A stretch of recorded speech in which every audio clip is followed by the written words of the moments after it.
pledge. I pledge allegiance to the flag of the United States of America and to the republic for which it stands, one nation under God, indivisible, with liberty and justice for all.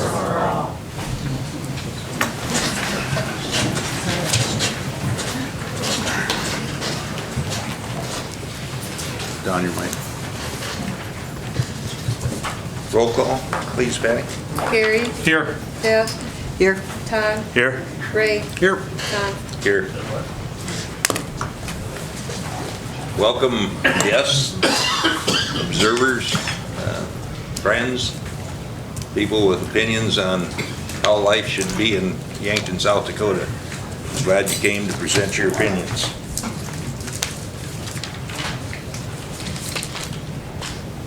Do we have any additions or changes to the agenda? Maybe a brief note on the organized, unorganized township meeting we had a couple weeks ago. Just touch on that a bit. Okay, we'll do that before we go into the Board of Adjustment. You guys speak into the microphone, it's hard to hear.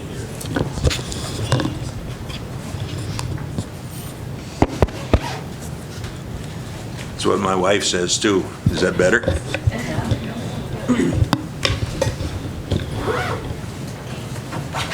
Okay, I have a motion for approval. So moved. Second. A motion and second. Discussion. All in favor say aye. Aye. Opposed the same. Motion carries.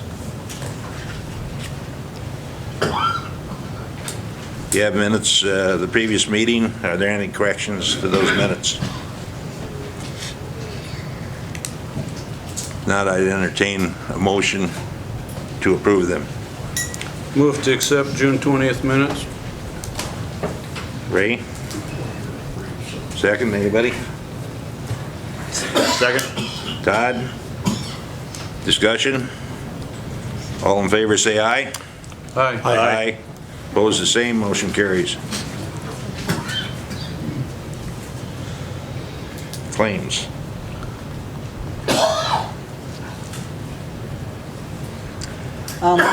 Sent an email to Patty with a couple questions, very basic.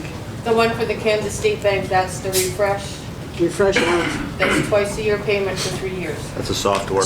The software. Okay, for software everybody. refresh. Yep. Okay, that's good. These And the are, ambulance, that's a lease for 1 year. It's just they own the property and the ambulance, since the ambulance is on there. we have to okay. pay. I asked if there was a rental for BNSF Railroad, and thank you, that's the only questions I had.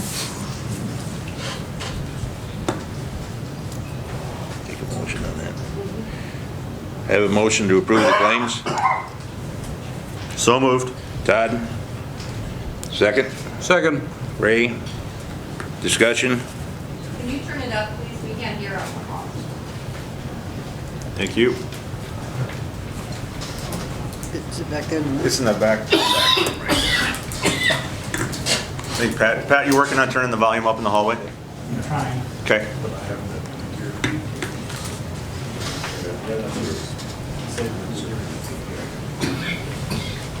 We got to vote on that, Don. Yeah. All in favor say aye. Aye. Opposed the same. Motion carries. Payroll, June. Any questions or discussion? I hear a motion. Make a motion to approve payroll. Deb? Second. Second. Ray? Discussion? All in favor say aye. Aye. Aye. Opposed the same. Motion carries. Deb? Yes, I attended the Transportation Improvement Program projects in the 3rd District meeting last week, and there's a couple that I'd just like to bring up that are going to happen in Yankton County next year. There's going to be some various pipe work along 46 and 50 in Yankton County. There's going to be some chip sealing done on 50, 46, 37. Highway 81 is going to have some routing and sealing done on it. Something that's more dear to us is the construction of the left and right turning lanes out towards the Napa Junction will be completed in fiscal year 2018, and they told me it'd be done before harvest next fall. Not this fall, but in 2018. Great. And on Highway 52, west of here, they're going to be doing the overlay of the concrete in 2018. And if anybody would like to go to the formal public meeting, it'll be held on July 12th, Mitchell, at the Ramada Inn at 7 p.m., if anybody would like to go to that. And I might mention that there were presentations given about our concerns on Highway 46 and when that was going to be addressed, and that is down the line 2020, I believe, or 2021. And also on the Highway 81, there's a couple of sections up there that are kind of dangerous on the Utica Road, and that was also presented, and they're aware of those issues. And that's all I have. Any questions from anybody?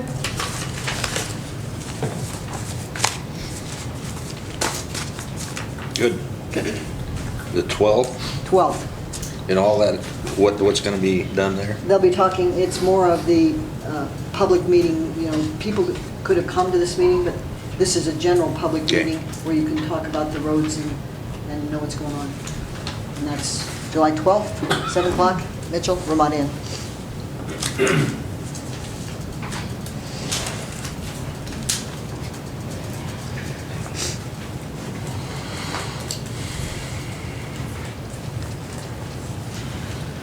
Thank you.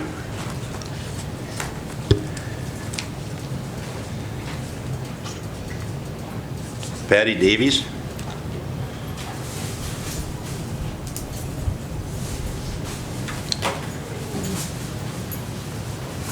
Hi Patty, would you state your name and Sit down for me, will you, Ray? Good evening, ladies and gentlemen. My name is Patty Davies, and I'm here to give you a bit of a dissertation on attitudes for this CAFL that's coming up. I'm presenting you with a fresh bottle of water so that you do have a supply in the future after ours is ruined. Please hang on to them. You're going to need them. Our situation is on an aquifer. Please pass that over. It shows the watershed as you look at that map. All of these are jeopardizing our county water supply. Things leak, concrete pits, pipelines, oil tankers. All of them have a tendency to destroy our water supply. Nothing's foolproof. And somebody has got to look to this issue and the future of our area and the quality of our drinking water. Jay Cutz's number 3 application sits on sand and gravel in an area where first occurrence with an aquifer material is generally at land surface. The water table's right there for you to see if you drive down the road. There's willows and cattails. The water's just laying there.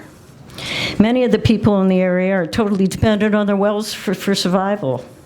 It's a given seepage will work its way down into the aquifer, causing all kinds of problems for up-and-coming generations. And let's not forget the watershed. 2 of these factories will be the most destructive because they're sitting within arm's reach of a floodplain. Jay Cutz's number 3 application is given, well, it's a given that twice a year there's going to be water running through there like a mini river. I live within a quarter of a mile of the location, and I've watched it happen in my home. The force of the water erodes away the soil. And honestly, the east end of that structure over a period of years is going to be eroded away and break off. With the heavy rains we have at least twice a year, and occasionally more, it's not a given if we'll have water runoff. It's just a matter of when. And that water will run all the way down through wetlands and properties that belong to the owners sitting here, onward to Clay Creek and into the Missouri River, the longest river in our country. All that distance carrying bizarre makes and models of all kinds of bacteria. Anybody in this room remember polio? What's coming is worse. When zoning in Yankton first started wiggling to the surface 18, 20 years ago, some people sitting in this room were involved in working out what they felt would be best for the county. Why now are these quality of life values out of date? Why is the water, the air, the health and well-being of everyone who lives in this area not being looked after as was the original objective of zoning? People will be here long after these factories have become abandoned eyesores because the water supply is contaminated. Once the water in the aquifer is polluted, how is the rural agriculture to survive?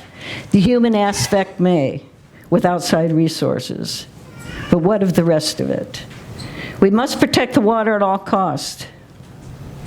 Just because someone up the pecking order says it's okay to water down the rules doesn't mean you have to do it. You are allowed to maintain a degree of integrity and see that this blatant destruction over our water supply and the lives of well over 710 people. We were here to be the custodians of our good earth and its resources. Our area acreage is and always has been agriculture, not factory. We have done and are doing our time caring for the land and the water. Now it's your turn. Don't let this happen. Don't be pressured by your peers to destroy what we have. You have the right to say no, and I urge you, please, to do so. Thank you for your time. Questions?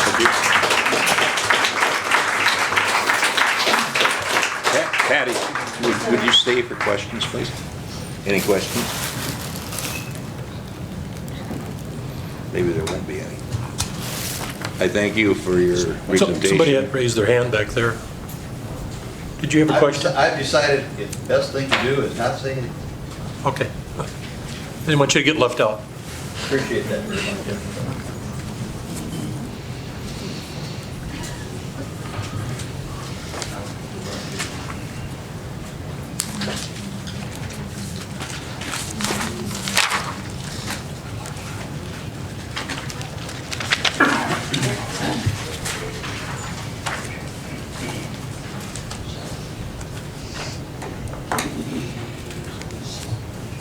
Okay, next item. South Dakota Local Transportation Assistance Program.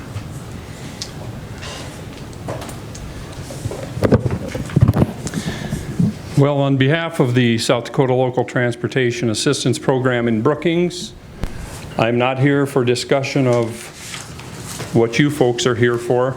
We were asked months ago to take a look at the Yankton County's road system in general and give them a fair analysis of what we thought the needs and concerns were in Yankton County. So that is what I'm here for today. So I guess when this started, I had planned on probably speaking to commissioners and a few from the country, but it's good that you're here because I think you'll have a better understanding of your road system when we leave today before we came today. So with that, we're going to jump into a presentation. I see we do not have a mouse, but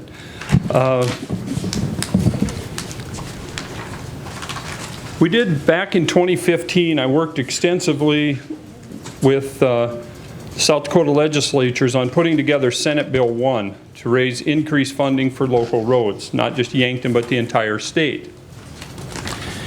We did a survey of every county in South Dakota. We had 7 that didn't participate, all were West River. So this is a pretty good look at what we have here in the eastern part of the state. Overall, the pavement conditions, and this is Yankton County here, but if I overlaid this on another platform, it would almost clone what's going on in South Dakota. You take out the big 3, like Minnehaha, for example, Pennington, which are completely different animals, this is where the rest of you fall.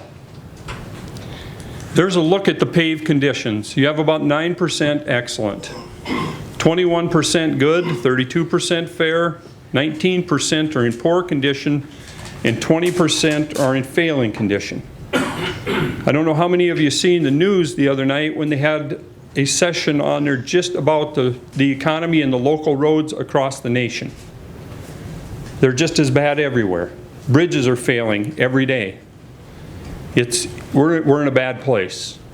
I presented in Kingsbury County about 6 months ago. And the guy said, did you come here for just the gloom and the doom part of this? Or is there some hope? And I said, there's hope.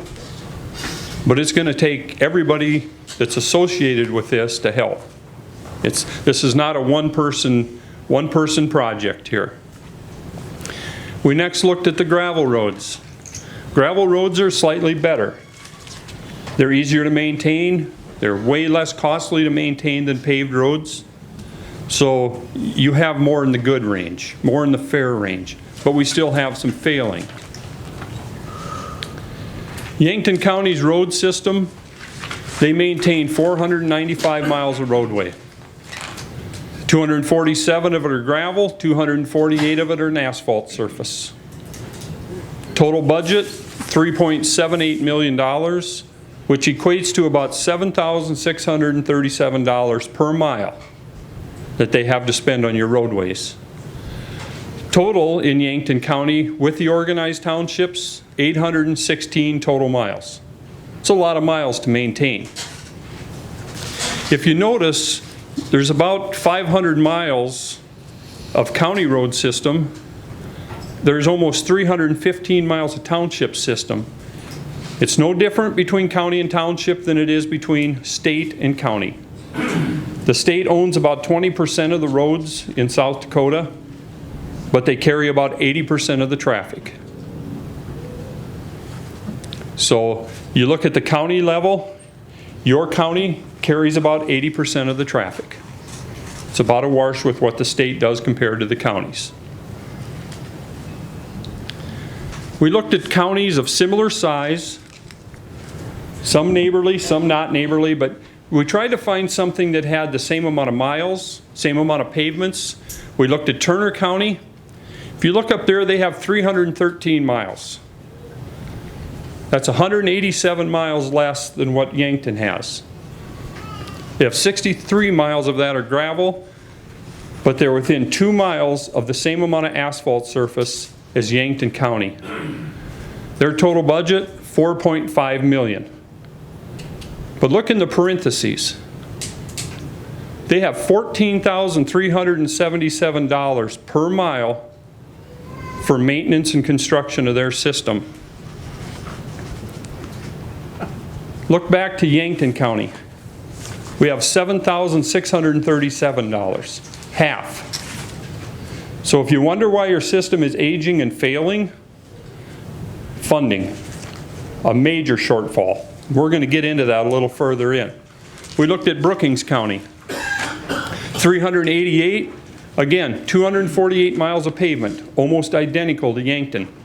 Total budget, $6.2 million. $15,979 per mile, which is double. Clay County, 231 miles. They have less overall miles, they have less gravel, they have less asphalt.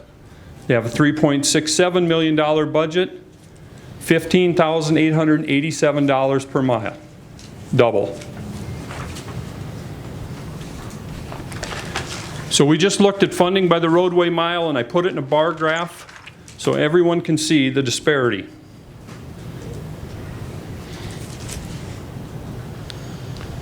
Roadway miles, Yankton maintains by far the most miles out of its 3 nearest competitors. It's because they have a lot of unorganized townships. Unorganized townships become county secondary. They become the county responsibility. So if a township that's organized was to dissolve, they would become county secondary. And their funds would go to the county secondary road and bridge fund. We looked at revenues and expenses in Yankton County. There's peaks and there's valleys. You'll see back there in about 2010, 11, and 12, where we underspent our budget by about $500,000. I wasn't here then. I don't know why it was underspent by $500,000. But there's one thing I do know. For every dollar that we defer on pavement maintenance, It cost us $5 in rehabilitation.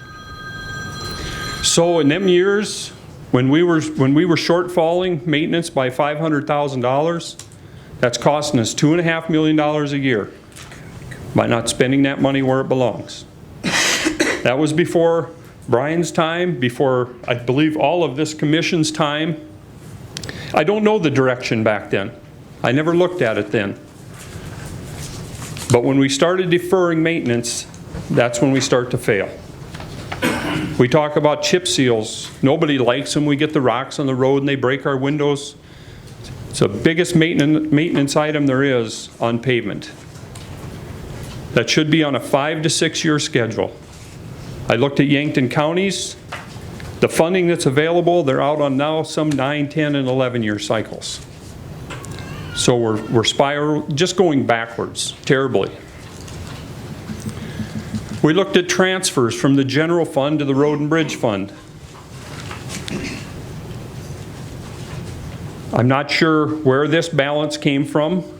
I know it's by how much money Yankton County has to apply toward the road and bridge fund. I was a superintendent for 20 years. We relied on almost a 50-50 match from property tax to fund the road and bridge department, because we didn't have enough vehicles. We didn't have registration like Minnehaha County. Minnehaha County, for example, they put nothing out of general property tax into their road and bridge. They have enough vehicles and enough wheel tax to build their entire budget from that. We don't have that in Yankton County. Clay County, Turner County puts about $2.5 million a year, or $2.6 million a year, out of general property tax gets put into the road and bridge fund. That's $2 million a year more than we're transferring in Yankton County. And we're going to look at your shortfalls here in a minute. Here's the big concerns we have. The road system's deteriorating faster than the budget can cover rehabilitation. Yankton County got trapped years ago, just like Minnie. Asphalt was cheap. We paved, we overpaved. We paved roads back then that should have never been paved. They didn't have the traffic volumes. We didn't put enough base material underneath them. They were built for a maximum of 20-year life cycle. Well, guess what? We're at year 40 now from when a lot of these were built.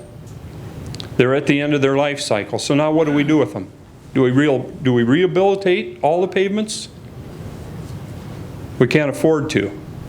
So now is going to come the tough decision of sitting down and developing a plan where we're maybe going to take some of them off the system. Some of them have got to go back to gravel because we can't afford to maintain them as a pavement. And if you live on a pavement road and you're going to lose it, I feel for you. I do. But it's part of life right now. There's people grinding roads all over. Asphalt surfaces, they don't have enough base strength. Back when these things were built in the 80s, if we had 150 bushel corn, we had a bumper. Now we're raising 250 bushel corn, 280 bushel corn over the same roads. Repetitive hauling, bigger trucks. They weren't designed for that. Gravel surfaces are cheaper and easier to maintain, but we have two things, loose material and dust. And that's what we have with gravel. The other thing is costs since 2007 have risen. Asphalt has come down considerably, but we looked at it over like a 14-year life cycle and it went up by 400% in 14 years. That's why we can't afford to maintain our asphalt. Just put a couple small examples in here of what it costs to do work. Township road, 20 foot wide. If you want to put 2 inches of surface gravel on that road, it costs you $12,540 a mile. 2 inches on a county road, $15,000. If you're doing some new construction on a gravel road and you need to place 5 inches, $40,000 a mile to put 5 inches of gravel on a 26-foot roadway. You look at a $3.5 million budget and you take out equipment, salaries, benefits, buildings, everything that goes into that, how many of them 40,000s do you have left to spend on a mile of road? It's pretty short. Hot mixed asphalt, 2-inch hot mixed asphalt to overlay, 24 foot wide, $121,000.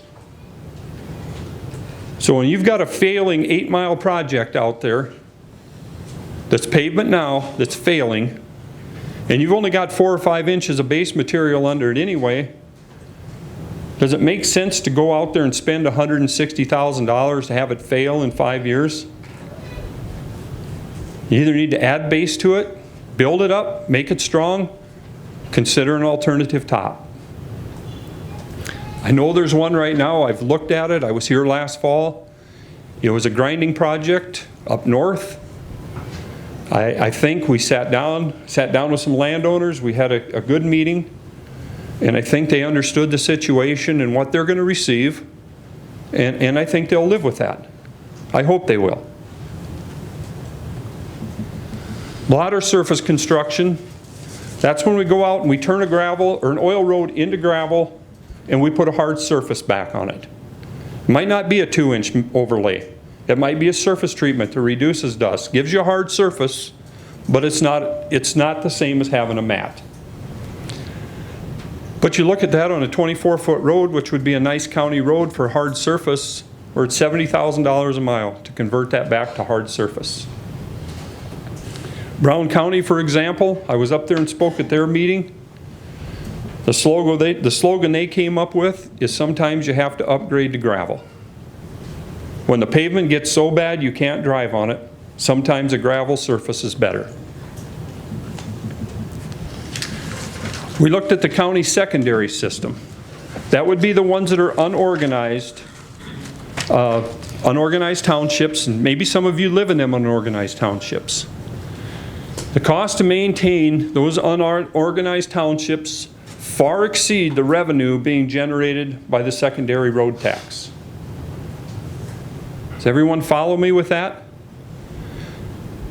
Taxes in unorganized townships get paid into a secondary road and bridge fund, and that money is supposed to be spent within the unorganized townships. The problem here is we're supplementing that with about $150,000 a year from the primary system to maintain the secondary system. So when I met with a group down here a couple weeks ago, I explained to them, if you're taking $150,000 off the primary system today, what are we actually doing? We're deferring $150,000 worth of maintenance on our primary system. That's $750,000 that we're costing ourselves every year we do this. So what do we do in the unorganized townships? I know there's nice homes out there in them townships, but everyone else shouldn't be supplementing the unorganized. Other option, you decrease services to match the revenue stream. The other option is you opt out the unorganized townships and they pay for their services. You can't rob the big pot to pay for the small one. That small one's got to be self-sufficient. And that's in the bottom line there. We deferred $153,000 from work needed on the primary system. You do that for 5 years, now we're $3 million in the hole. So this is something that I've spoke with some of the commissioners on, and a task force here that's with the Township Association. They're working for, they're going to fix that. I know they are. Yankton County budget needs. Their 2017 budget, $3,793,000. Increase what we feel is needed to maintain the system, $1.6 million. There's their needs for 18. It's about a 42% increase from the study. And that includes some match money. There's some money out there for bridges and things where they have to match a percentage. That's all figured into that. Their current bridge needs in Yankton County, for the ones that are posted in Yankton County, is just short of $8 million. Bridge replacement costs average about $240,000 per bridge. Here's some options we have. Do nothing, continue to see the deterioration of the overall system. The deferred maintenance, which costs us $5 for every dollar. We can increase funding, or we maintain a core system and reduce our asphalt mileage and lower the level of service.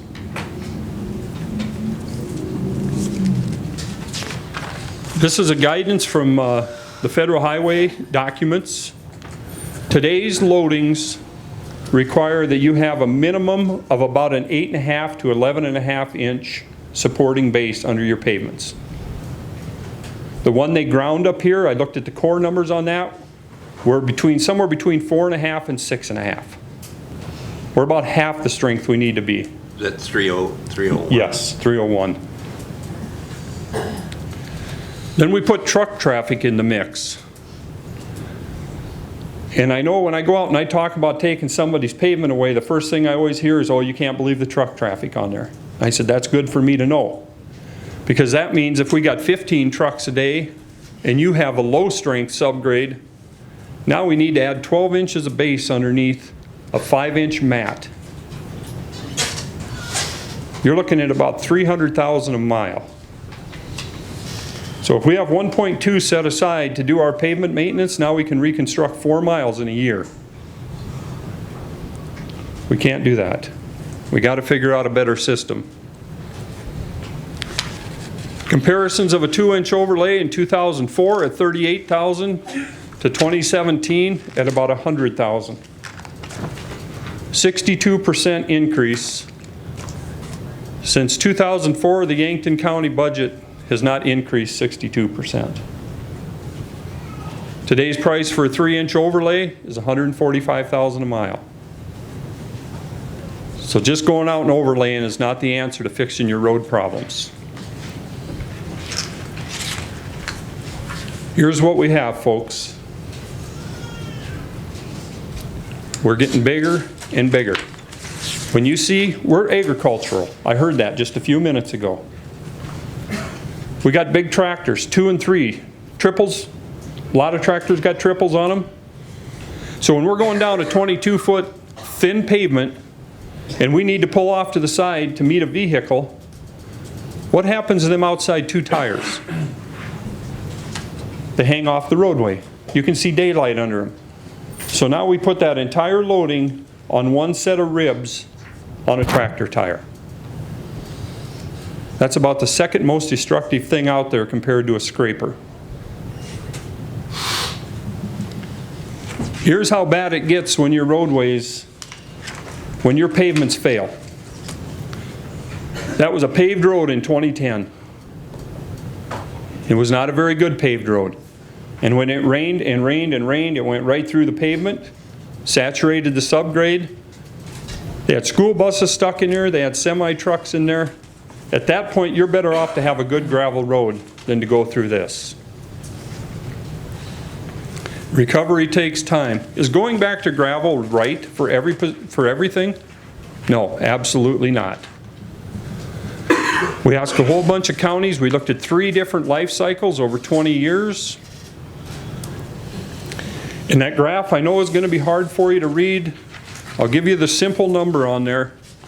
If your traveled roadway is getting less than about 170 vehicles a day, cost effectiveness of having a hard surface is not there. To have that nice 2-inch mat that you want on your roadway, if we run a 20-year life cycle, you have to have 650 cars a day. I went back and gathered the numbers from Yankton County off the DOT traffic count. We have a lot of pavements in Yankton County that are in the 30s, 40s, and 50s a day. Them are the ones you got to consider turning back when they fail.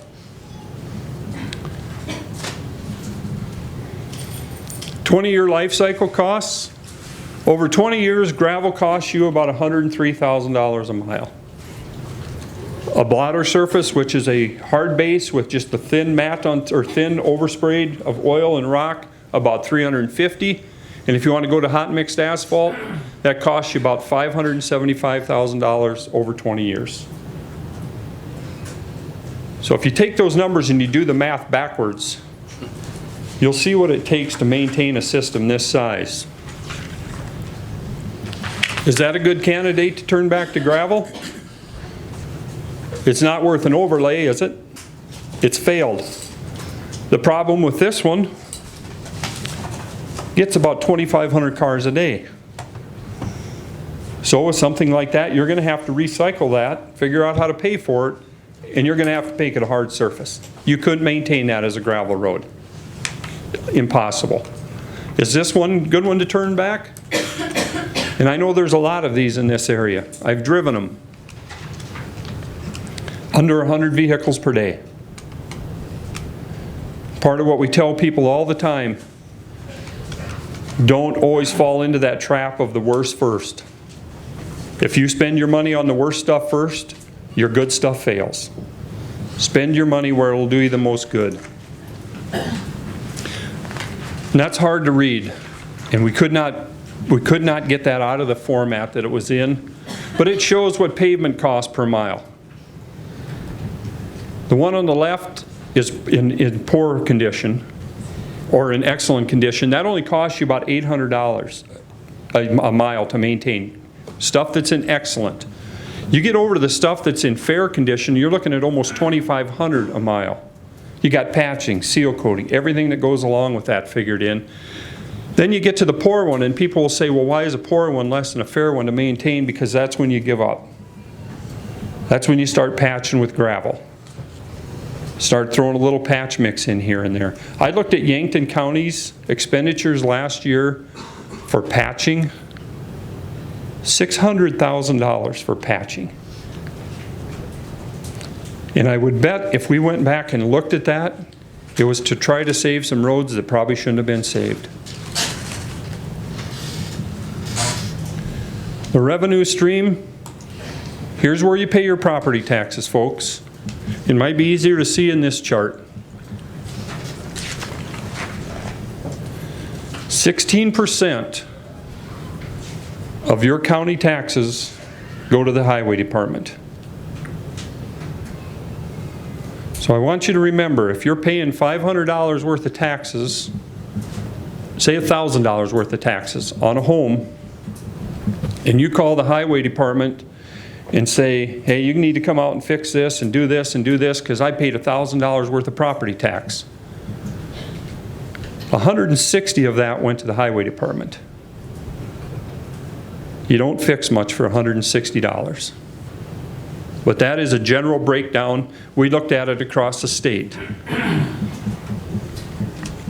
The nice thing, if you opt out for road and bridge, that number for road and bridge gets bigger because the rest of them don't get any portion of that. Now I'm going to give you just a little general of South Dakota in general so you know where you stack up as Yankton County. Here's bridges that are built by the decades.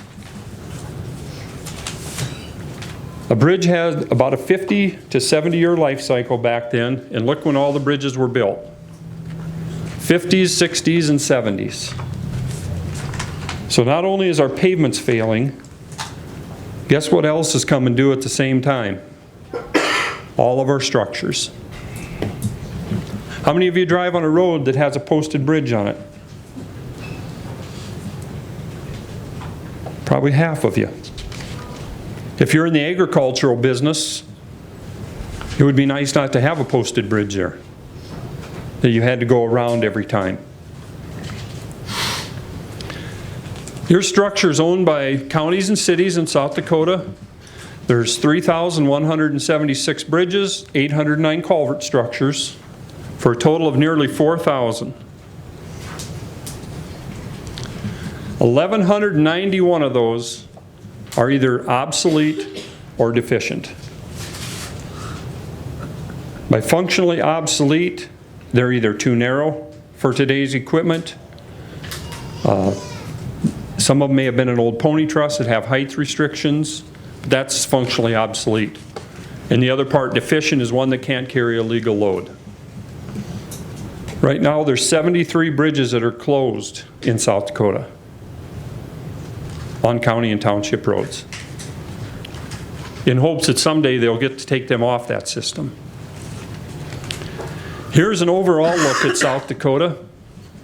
1,084 structures need to be replaced. An average cost of $240,000. That's not really a 260 million, 1,600,000, but it should say 260 million. 160,000. 260 million, and our current bridge construction money for 2017 for South Dakota is about 15 million. That means we can replace 62 of them, 6% of them.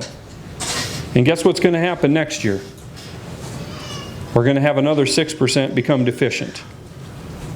We're never going to catch up. Senate Bill 1 was good. It helped the state.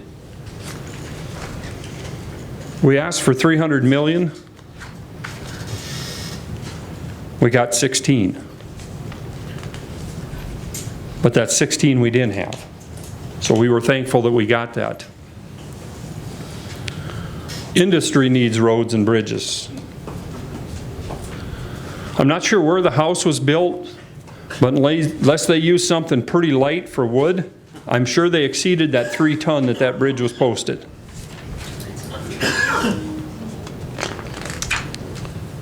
Agricultural needs bridges. I could show you a whole photo file of South Dakota bridges with farm equipment sitting in the bottom of the river or lake or creek. They're all over. This particular bridge was posted for 4 ton. We had a stack mover go over a bridge in Brookings County that was posted at 6 ton. I got a question. Yes, Sorry to interrupt you, but did that farmer have to pay for that bridge? he did. Okay. Same in Brookings County. 6 ton bridge, 86,000 pounds on a stack mover. Good for Yankton, or good for Brookings County. It was on the bridge replacement program. They could take that off and put a different one on there because that one got paid for. But we got to have infrastructure if we want to have business. Just maybe Yes, everybody Don. here doesn't understand Senate Bill 1. Could you briefly just, I could. Senate Bill 1 was put together by the County Association, Township Association, the Department of Transportation. It was done in 2015. We studied things to death to look at needs. I offered our, excuse me, I offered our services to the County Association. I think I probably was in front of the House and Senate probably a half a dozen times or more that year, presenting information like this. We showed the big need. And everybody always asks the question, where did all the fuel tax money go? Counties don't get fuel tax money, folks. That's how the state takes care of their system. So the state got about $88 million of fuel tax to put towards their system.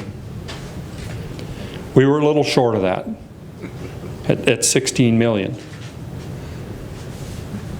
But Senate Bill 1 was license plate registrations, things like that all come in to fund your highway departments. Wheel tax comes in and funds your highway departments.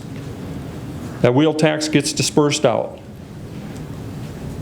straight across the board.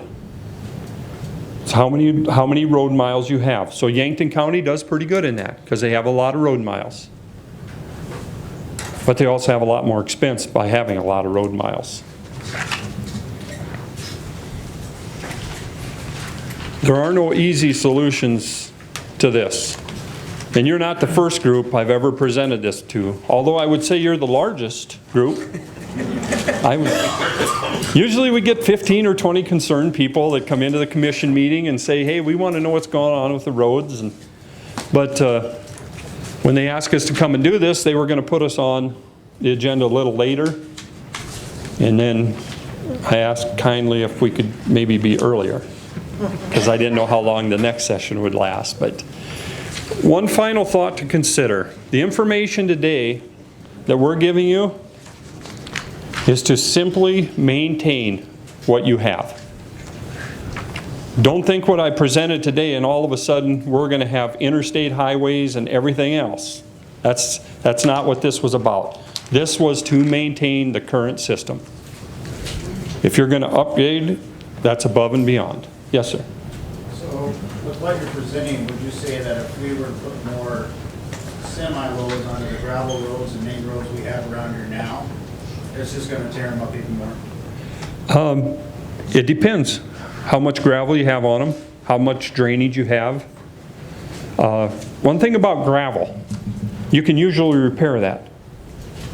Once you blow an asphalt up, it's very costly to repair that. $11 a ton for gravel to repair a gravel blowout, $75 a ton for pavement. So if our county doesn't have the money as it is, it makes it harder. It does.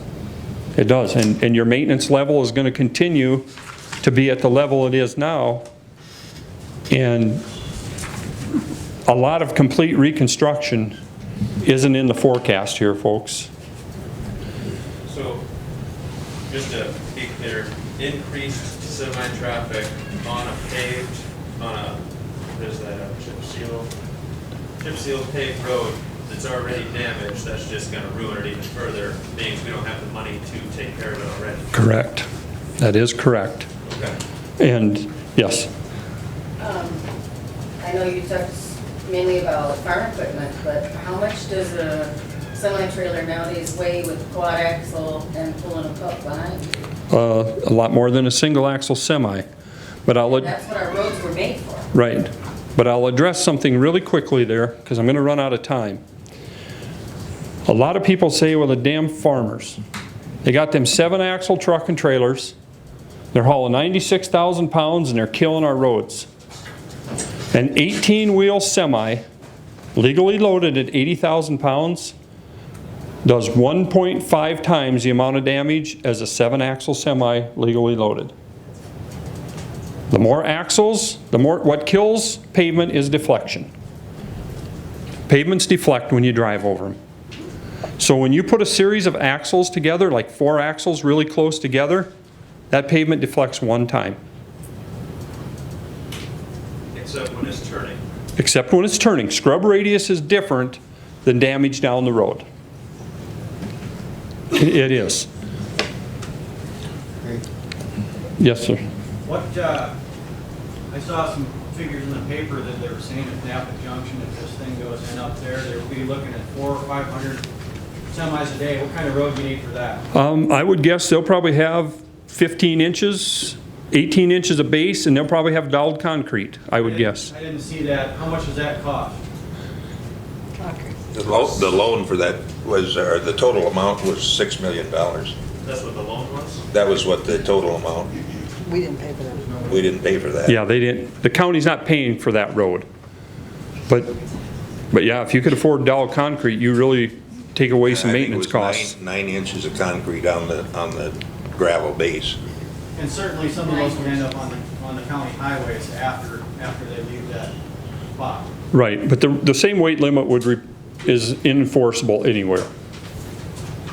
So if we fed the grain locally, we could keep the heavily loaded trucks off the county system.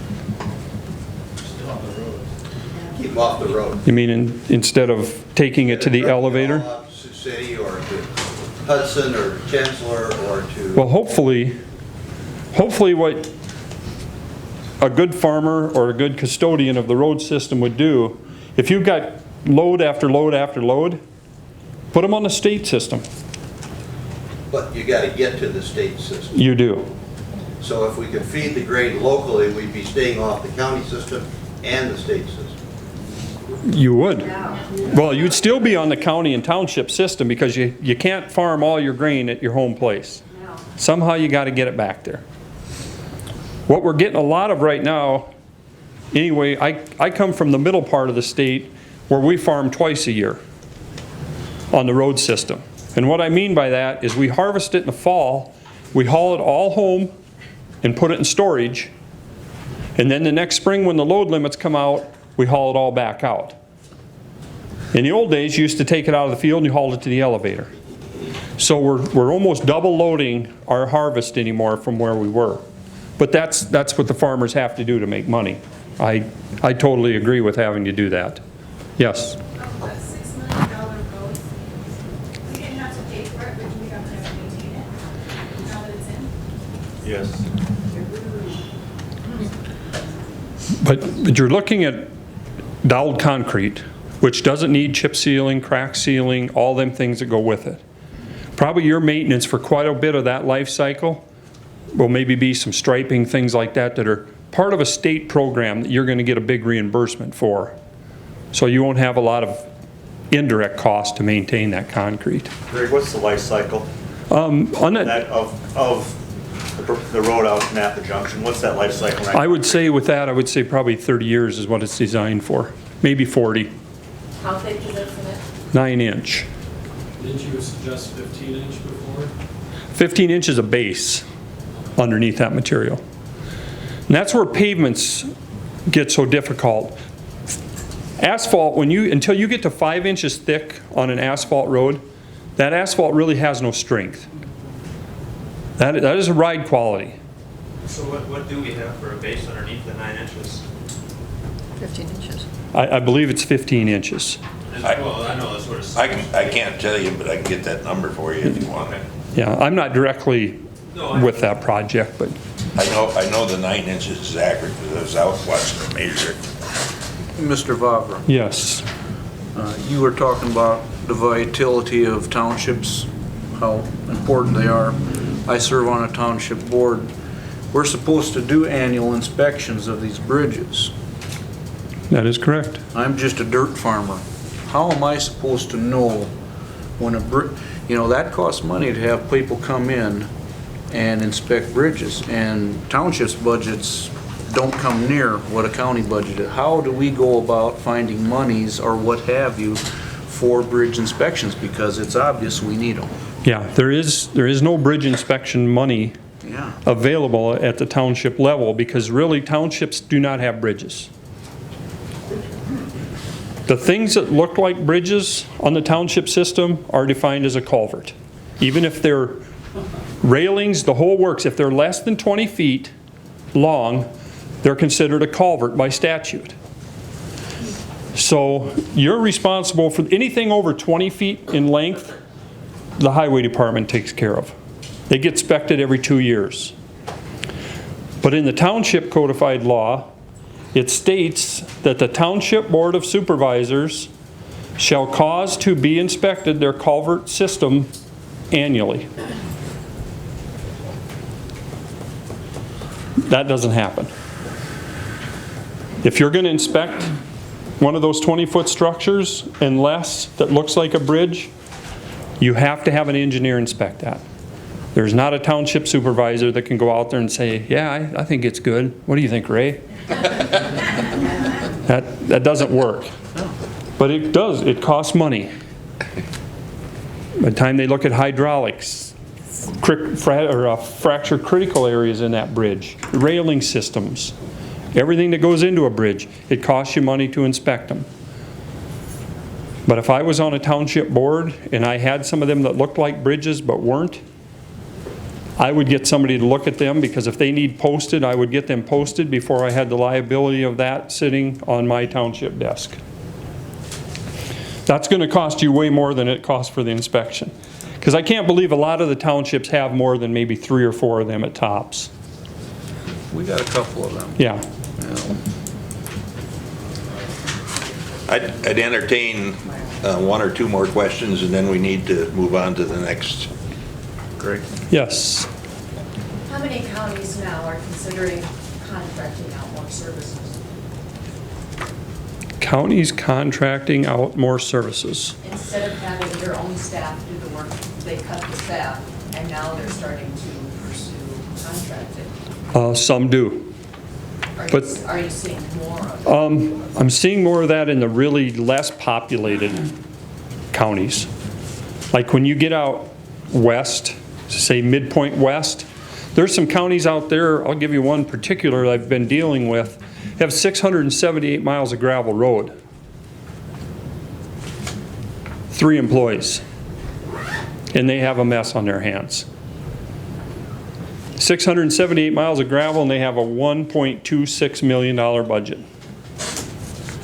They can't afford to maintain their entire system twice in 1 year, and they gravel about 10 miles of that 678 a year. When we're talking chip sealing, it does not matter. If it's chip seal, gravel, they got to be on a maintenance cycle. Chip seal should be 5 to 6 years. That's very important. Yes? Dean's was brought up, what she brought up there, I noticed on the highway budget, I believe there's about 1.2 million in wages and compensation that way, and there's this 3.7 million total. Is that comparable, or is it seemed like a high number? It's usually about 30%. It's about 30%. And I'll tell you why that happens. How many of you live in the country? I would say today a lot of you live in the country. We've become a group of people that feels somewhat entitled. I'll just put that right out there to you. You got 500 miles of road in Yankton County, and if you don't see that snowplow in a snowstorm by about 8 o'clock the next day, the phone rings. I lived that for 20 years. Haven't seen a snowplow yet today. Yeah, I know. We went to work at 5:30 and we got about 400 miles to take care of, and I'm sorry I haven't got to your place yet. But, well, I need to get to town. Yeah, so there's 400 other people out here who need to get to town too. But it takes time to plow snow. And that's what part of your staffing is. Them are the services that you want on demand, almost. That's part of what we live in today. And with social media, it's worse. Because if you think you get shortchanged one time and you're having a bad day, you get on social media and what do? You share it with the world.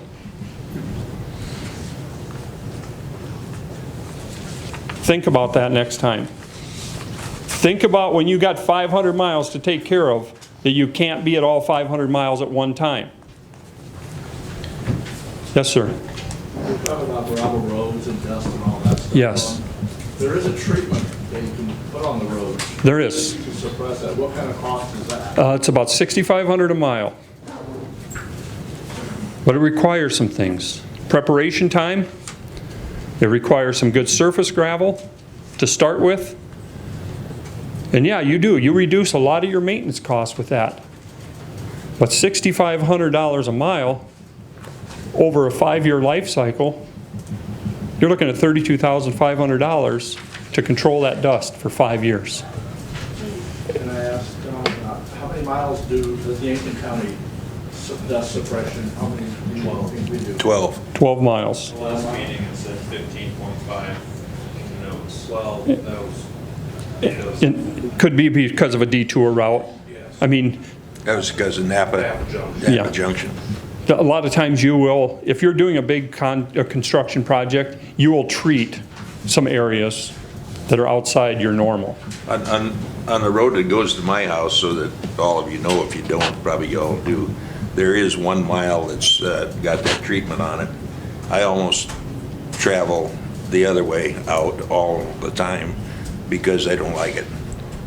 And if it were up to me, I wouldn't put it on our road. You said we're only dust controlling 12 miles, and we spent 100 and some thousand last year on the 12 miles? Well, you have to figure, by the time you put a water truck out there and a maintainer out there to do all the shaping, and then you put rollers on it and everything that goes with it, your costs get up there to about $10,000 a mile. Secondary roads that we spent that money on. You're correct. We did address that. Last question right here. They need to go. No. Well, it's kind of 2 questions. Oh, only one. Make it a good one. All right.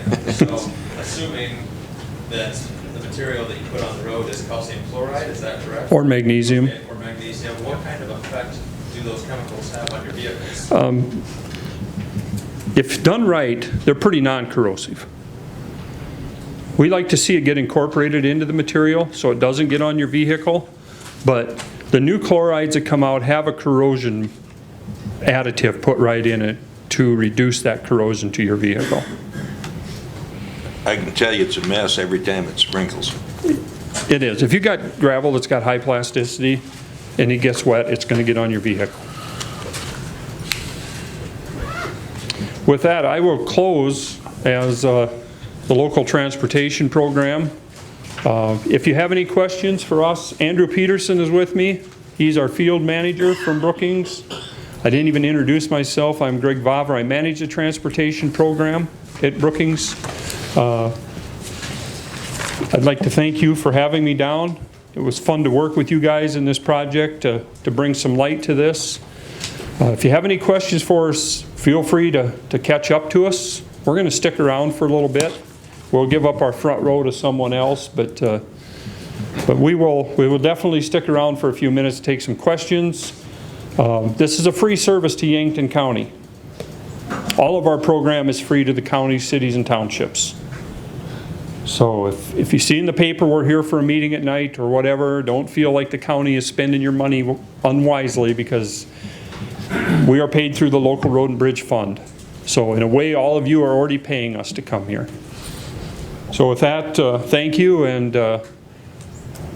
that'll be the end of our presentation. Thank you very much, Greg. One final comment.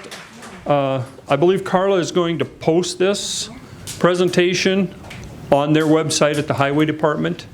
So if you want to go back and look at some things on there, it'll be posted on their website. Thank you. Thank you. Great. Did you want to? Well, I was going to follow up. Our next town's organized township meeting is next Monday night at 7 o'clock here in the chamber. We are going to have Rob Clemish, the state's attorney, is going to be speaking with us, and a representative from the Towns and Townships Association. These meetings are open to the public, so please come in and listen to more discussion. Anything else on that? All said. Thank you. I'd entertain a motion to move into the Board of Adjustments. So moved. Motion by Deb. Second. Thank you. Second. Any Mr. Chair, could we please make a check on whether people in the hallway who are residents of Yankton County could fill in some seats, and some folks who are here who are not from Yankton County could give up their seats so that people from here could participate? Let's just finish our motion first.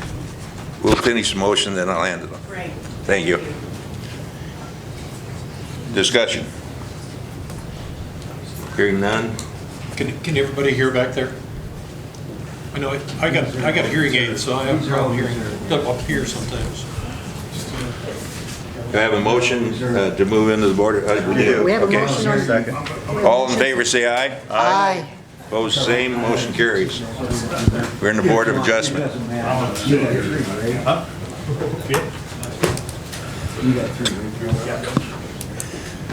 We've had a request for all of the people that are not from Yankton County. Is that right, ma'am? Not from Yankton County, or not actual applicants, or people who are, say, lawyers for folks here in Yankton County. Oh, that's not wrong. No. People who could give up their seats so that the people from Yankton County who are in the hallway can have a seat. So we're talking to right now the people that are sitting here in the room. Are any of you from outside of Yankton County? If so, would you please exchange? I am, sir, and I will do that. Thank you. Someone wants to take my place standing here, please do. Two seats right here. 2 seats up front. Folks, There's an extra chair right here. We need to ask Gary. the gentleman to leave, because I got two sitting by me, I know that are. I can't hear you.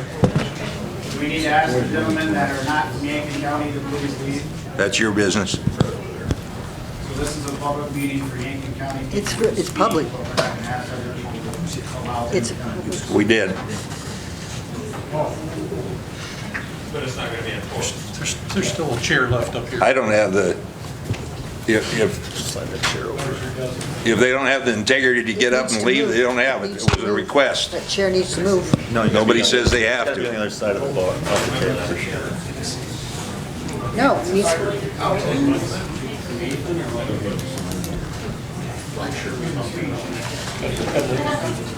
Chair next to Rob there. no.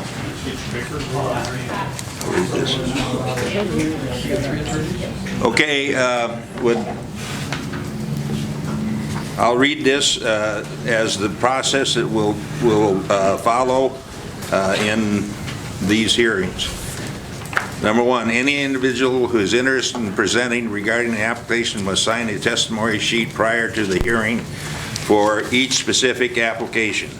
Individuals not interested in testifying may acknowledge their position, pro or con, prior to the hearing on the sign-up sheet, which will be noted on the record. Speakers must be Yankton County residents or Yankton County landowners or their representative. 2, the applicant will be allowed 10 minutes to present the application. 3, comments to be allowed for a specific application, pro and con, will be limited to 1 hour. The amount of time allocated for the comments by each speaker will be determined by the number of speakers listed on the testimony sheet, i.e. 10 speakers, 6 minutes each. For each application, no repetition will be allowed, but will be noted on the record. 4, if any person is in attendance is being disruptive, the chairman of the Board of Adjustments may have the said individual removed from the meeting. And 5, I just hope that everybody can treat everybody else honorably. We all have different opinions, and we got to live with that. In addition to that, I will read as each speaker comes to the podium. I'll read this statement. In addition to what you wish to share with this board, do you have any evidence or information that would indicate this application would violate the Yankton County zoning ordinance if approved? So prepare your thoughts on that item so that you're ready when you come up, because that'll be the first question I'll ask. There are from 12 to 16, 15 or 16 people on each, for each applicant. So if you have 1 hour and there's 15 of you, that's 4 minutes per person. I would like for the individuals that are most closely located to the applicant's facility to be the first to speak. Then I'll call off the rest of the people as we go. Deb will time. Any questions about that process? Mr. Chairman, can they still sign up to speak today? No? I think it said until the thing started, and it started. Okay. Mr. Chairman, if speakers provide comments, will those comments be considered as part of all 7 bonds or just whichever one they're talking about at that time? I think if you choose to say we'd like this to apply to all 3 of Mr. Shank's applications, that'd be adequate to have it on. Is that okay, Pat? Yep. Makes sense. And if we get into the talking about manure stinking and everybody's bringing that up, we don't need to listen to that. We all know it stinks. Point it out. Once you've done that, move on. If somebody else in your group has brought that up, don't bring it up. Use your time to talk about issues that you feel strongly about, in addition to the smell. With that said, application number 1. I have skipped over Variance of Lonnie Lee. Let's do that quick. Okay, I'll read it, Lonnie. Okay, so you're... You thought you were going to have to wait until... I thought it was first.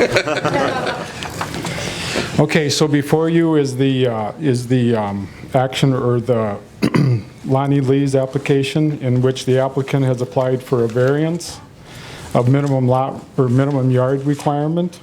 And the variance is to build an accessory structure 15 feet from the lot line versus 75 feet as requested. Said property is legally described as Lot 1 of Kayla's Addition, northwest quarter of the northwest quarter of Section 8, Township 94, Range 54. Hereinafter referred to as Vollen Township, County of Yankton, State of South Dakota. E911 address is 30416 447th Avenue, Vollen, South Dakota. You see in your findings that Lonnie had an existing structure on the farmstead which he is replacing and would like to replace it with this newer structure, and he does have septic, and it's also where the older structure was. We got no comments, positive, or excuse me, negative, and did I get a positive comment, Lonnie? Yeah. Yes, I did, from Mr. Craig Johnson, a neighbor. Supported his request.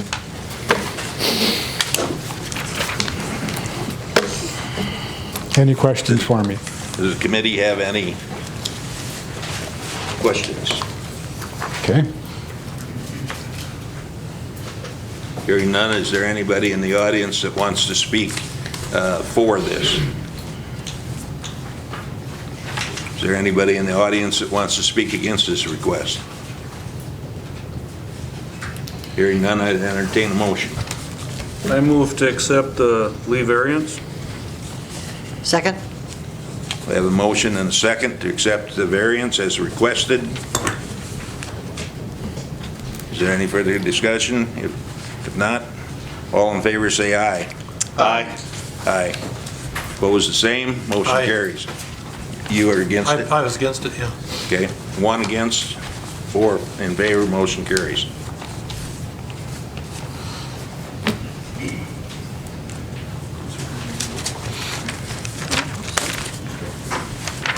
All right. The next one was scheduled to start at 5:05. So we may start this one. This is Carl Shank's application. This was recommended for approval by the Planning Commission to build a Class C 2,400 head, 960 animal unit pork, finisher swine over 55 pounds production barn in an agriculture district in Yankton County. Said property is legally described as the east half of the southwest quarter of the southeast quarter of Section 26, Township 94, Range 55. Hereinafter referred to as Mission Hill North Township, County of Yankton, State of South Dakota. E911 address is to be announced 308th Street, Mission Hill, South Dakota. So the Planning Commission recommended approval, 8 members for, 2 members nay. And that is for the conditional use for a 2,400 unit hog production barn. Any questions for me? You've got the findings in front of you. We had to go through those findings. We went in. The applicant has guaranteed or has agreed to get the general permit from the South Dakota DNR. So they must follow the chapters 745201 from 745211. Department of Environment and Natural Resources will provide us with the manuals for facility management, nutrient management, wastewater management, and stormwater management. Pat, that is above and beyond what would be considered for an operation of this size, is that correct? That is correct. The DENR officially will become involved in a CAFO operation that is 1,000 animal units or greater, and this is 960. But the applicants have agreed to step forward and do the DENR requirements. And thus far from what you've seen, protocol has been followed with the applicants at this stage? At this stage, yes. We have done everything that we're supposed to do. It is absolutely necessary. This is simply a temporary relief, and that they will provide the South Dakota Water Pollution Control Act Administrative Rules of South Dakota, Chapters 7452 to 7452, of the South Dakota Environmental and Natural Resources directs the concentrated animal operations to have no discharge of their manure management systems to the waters of the state. The applicant will meet the DNR requirements as stated in the general permit process prior to issuing a building permit.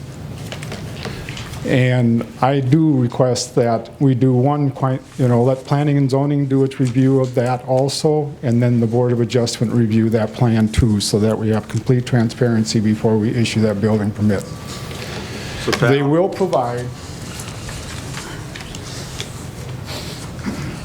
these are examples of what currently is out there. Now, these are entities that currently have DNR permits. They have to provide these before we provide a building permit. And they're detailed site plans and detailed nutrient management plans. Plus, then the stormwater facility must be provided by the applicant prior to issuing the building permit. Pat, can you tell me why there's not an environmental impact statement? Can you tell me if it's not required or?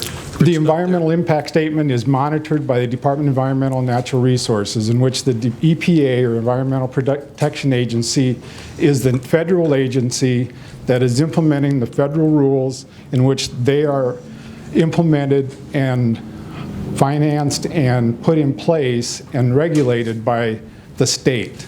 Okay, that'll come later then, or? And so that'll come. Yeah. And the state has to, in fact, as we move through and visit with the applicants a bit, but there will be a state permit that'll be applied for.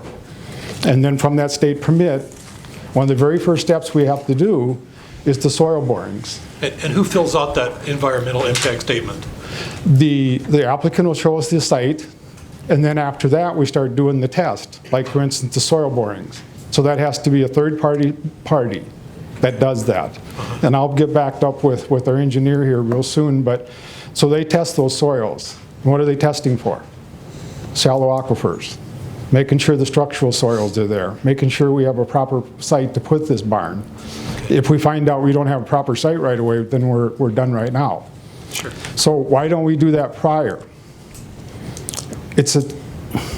I'm going to throw out some figures, but it's a multi-$1,000 expenditure to go in there and do those soil borings. I know, because I worked for TransCanada. Okay, so it wouldn't really be fair to the applicant to do the multi-million or the multi-$1,000 but they don't do it until they can't build the barn until they do it. Yeah, thank you for explaining that. Okay. So Pat, in regards to the state permitting process, you just want to give us a little more detail on that, or is that something maybe we want to reach out to the engineer for at that time? How would you like? Would you like to refer to that more, and you get to do them? I'm going to say that it's very detailed, and Brad can give me more details. Okay.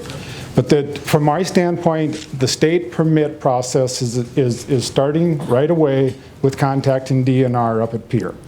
And then at that point there, the manual that DNR puts out that we don't have to do because they're the engineers, they're the pros, but it's a good 3 inches, 4 inches thick that they will have to work through. I believe the Yankton Press Dakota had an article in the paper back in April on some of the new regulations that have come out in these state CAFO permitting and the DNR. And it gives pretty good detail about it in there and some of the added regulations that require, which I'm sure Mr. Warner will touch on, but I know whether it's nutrient management, manure management, disposal, water, I mean there is a laundry list of things to check on before it can go to the next stage. Am I correct? You're correct. And put it this way, the very first step is the planning commission. Okay, we know they're serious, they're going to build some barns. That's the first step we got. Here we go. We know they're going to do it. They're working through the process. Second step is, can we get the conditional use permit? Can we work with Board of Adjustment? The third step is DNR. DNR now puts in a public hearing. DNR puts in a notice, 30-day notice. People have 30 days to notify DNR of any issues they may find. Then DNR has to do the entire process, plus come back to us, as in planning and zoning, for us to review the plan, so that we're sure they did make a nutrient management plan, and they did everything they were supposed to do. And finally, they get to build the building, which is a long process, a very long process. And so there's several different entities involved with this, and that's why DNR is so important, because they have the engineers. And going back to Gary's earlier question, they have the EPA experience. and the requirements. Pat, I got a couple more questions in regards to this application. Is this proposed site, what's it currently zoned for? Agriculture. And what do we classify agriculture at? Is it It's just broad? the intent of agriculture is to preserve it for agriculture production. Grain and livestock? Agriculture production, yes. And how long ago were these zoning rules passed? Or The adopted? original rules were passed in 2003, in which we did have an election, and that was a 70% approval on that election for that one. And then they were changed in 2008, and that one was done by the commission without, it did not get referred. That amendment did not get referred. So this, the first time it was passed by a vote of the people. Yes. Passed at 70-30. Yep. And I And guess- the current, what we're working with now is Article 5. And Article 5 was changed in 2008 by that commission at that time. There are some things in here that we're working with now, that we are working with, that were changed back in 2008. You said this is a Class E facility. Yes. How does that fit in our rankings on our current zoning in regards to classes, from 1 being the smallest, 5 being the largest? Where does this kind of fit in on the scale? 2. A 2? And we reverse it. We go A is the highest, 10,000 animal units. And it goes down to F, and F is 0 to 300. And if you have less than 300 animal units out in the county, we have no regulations, none. You can build a new barn, you can have new feedlots, you can do all those things. We have no regulations under 300. At 300, we kick in, and that's Class F. And that goes up to Class E, and this is the one we're working with right now, is Class E. So this is the second smallest Yes. per our rules and laws. yes, in the world of this business, it's a small entity in this business. And does this current application conform with our zoning ordinances? Yes. Thank you. It will ask for the variance on the setback, but as long as it's going through the variance process, what we're doing right now is conforming with the ordinance. Yes. I will not read this to you at every applicant, but I think it relates to Todd's question. In addition to what you wish to share with this board, do you have any evidence or information that would indicate this application would violate the Yankton County zoning ordinance if approved? No. What is a violation of the ordinance? It would be that if I didn't bring you in front of this open hearing. What would be a violation of the ordinance is that we issued a building permit before we had all the details done. A variance is not a violation of the ordinance. Just remember that. A variance is a legal process within the ordinance framework. A variance is what makes it legal. And so, and conditional use permits are to allow us to review and look at circumstances and issues out in the county so that we can make sure we do the conditions appropriately. And those are legal aspects within zoning. So why would the applicant be asking for a variance? Let's cover that broad why would the applicant be asking for a variance? But as we go through some of these different applications, we'll find out. But variances are requested just like we just finished one with Mr. Lee, insinuating current circumstances, available building areas, what's a better land use than another land use, what are areas that fit better than other areas. The variances that we have ran across with these applications here increase the amount of distance from the residents, which is paramount in our process of what we work through in terms of conditional uses for CAFOs. Residents first, then water supplies, and that means everything down to shallow aquifers, but also all the other wells that you see in your ordinance. We have to make sure we're away from all of those. And then we start going down to other things, but those are the paramount ones.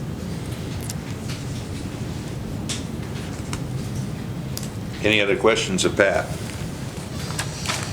Pat, you did say residents are always going to be first, is that correct? Well, Pat, let me ask this question. Yeah. On this application, is there a residence within our current setbacks of application number 1? No, So it meets the requirements. meets the requirements. Thank you. It's 1,320 feet. There is no residence in that setback.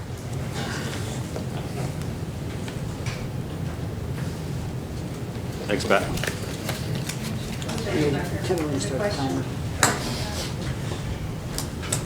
Okay, we're going to, I had another question back Well, there. hold on, we're going to take public comment in a minute, so.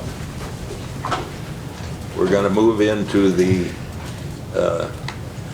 Carl, Yes. you're up. You're- We're starting this now? Yep. You have 10 minutes to present your application.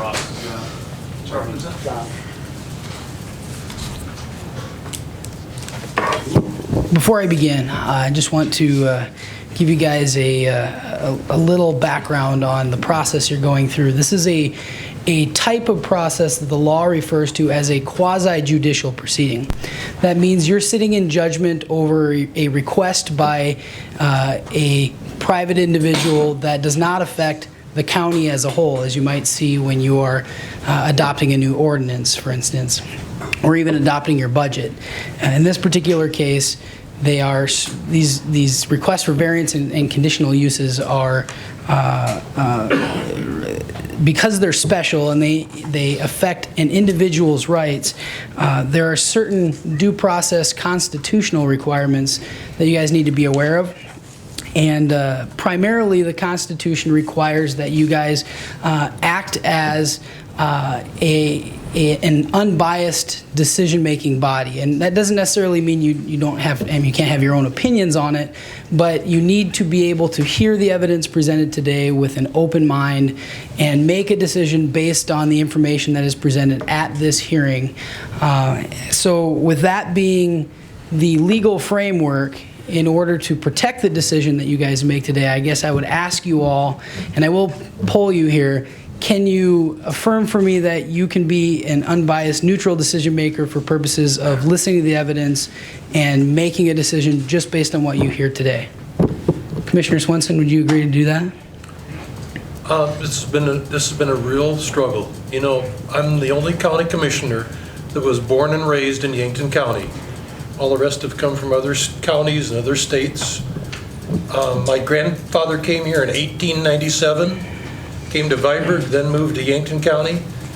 He had 5 children, 2 of them farmers, 2 of them earned PhDs.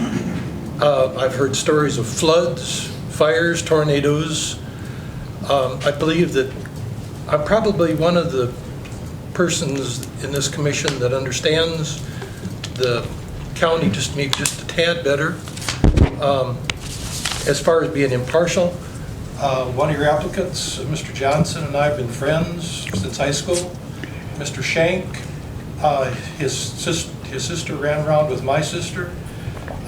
Being impartial, how do you judge being impartial when you know everybody? Everybody knows you. There's a specific legal requirement that answers your question. The answer is, can you listen to the evidence presented today with an open mind and make a decision based on the information that you hear? That's why I'm explaining some of this. Sure. Because You're talking to Mike. Because it is difficult. But I've been a farmer myself. My wife and I owned land right north of Mission Hill. I got 2 cousins that own land right there in the Mission Hill area. And I'm sorry if this looks funny. I got a hearing aid because No problem. got my hearing damaged during the Vietnam War, and these VA hearing aids don't work very well. Anyway, it is difficult, and I see, I've tried to get a lot of input from all the people I can. 2 people told me that they want these barns, and everyone else that I've talked to, and it's been dozens, not just 2 or 3, it's been dozens. Emails, talk to people on the street, and another thing, Mr. Epps' wife and my wife are cousins. Gary, we're eating into Mr. Well, maybe I'm taking up your time, but I think this needs to be explained. We're eating into Mr. is the time, and So, I'm going to extend your time to allow him to explain everything. But yes, no Yeah. answer. If you can't answer the question with a solid yes, then on behalf of my client, I would ask you to abstain from answering these, or from voting on these particular applications. I'm trying to be impartial because, like I said, I know everybody. So I feel like I know everybody around here. So I'm going to be impartial as I can, but I need to explain these things because, like I said, I've been around here a lot more than the other commissioners. Unfortunately, I can't have you equivocate. You got to be, yes, I can be impartial. I can listen to the information provided. I've dealt with this, and I feel that I can because, like I said, I've studied this, and I've weighed it one side or the other, and I have to be impartial because of everything. I will take that as a yes. Yeah. Thank you. All right.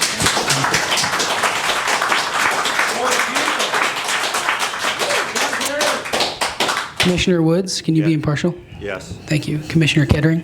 Yes. Commissioner Bodenstead? Yes. And Commissioner Epp? Yep. Thank you. The information on this particular application that is important, that bears on the details that was not presented to the Planning and Zoning Commission, are best presented to this body by the engineer, Mr. Brad Warner from Stockwell Engineers, and he is here to share with you the details of the actual facilities that were not available at the time of the Planning and Zoning meeting. Those have been fleshed out, and I believe that updated drawings have been provided to you guys in your packets for this evening. Is that correct, Pat? Yes. Yeah. So I'll yield the floor to Mr. Warner. You choose to have him speak now or speak during the 1 hour time, because you got about 7 minutes left. I doubt he's going to need that much, if I had to Go ahead. guess, but he will set the stage for all of the applications.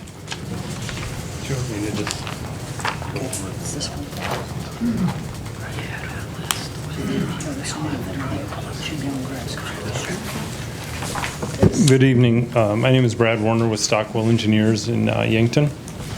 We've been engaged by all of the applicants to provide the engineering oversight for these facilities with respect to the DENR permitting process. How much time do I have? 3 minutes. Oh, God. Okay. The list that I was forwarded to discuss, there were 7 or 8, 9 items on it. And I don't know if we can pull up the site map real quick that we sent. Okay. So they are. You'll have additional time. Okay. When the hour comes up for the people speaking for the applicant. Okay. This is the initial presentation of the Okay. applicant. I was going to go over some of the items that were requested to be provided, but I can shift gears and talk about whatever the attorney directs me to. Maybe answer the question that was posed to you while you were sitting there earlier, the permitting process. Yes, thank you. The permitting process is really two sides to it, the design side and the construction side. The design side, and we're involved with both of them. We're not physically constructing it, but we're involved in an oversight standpoint for both sides. The design side, I'll briefly go over it, and I can certainly answer any questions, but we'll go out and conduct a topographic survey to know the lay of the land. Geotechnical, and I'll touch a little more on that in a minute. We then look at, based on the results of geotechnical, the adjustments to the design. We kind of have a preliminary design right now, but that'll certainly change.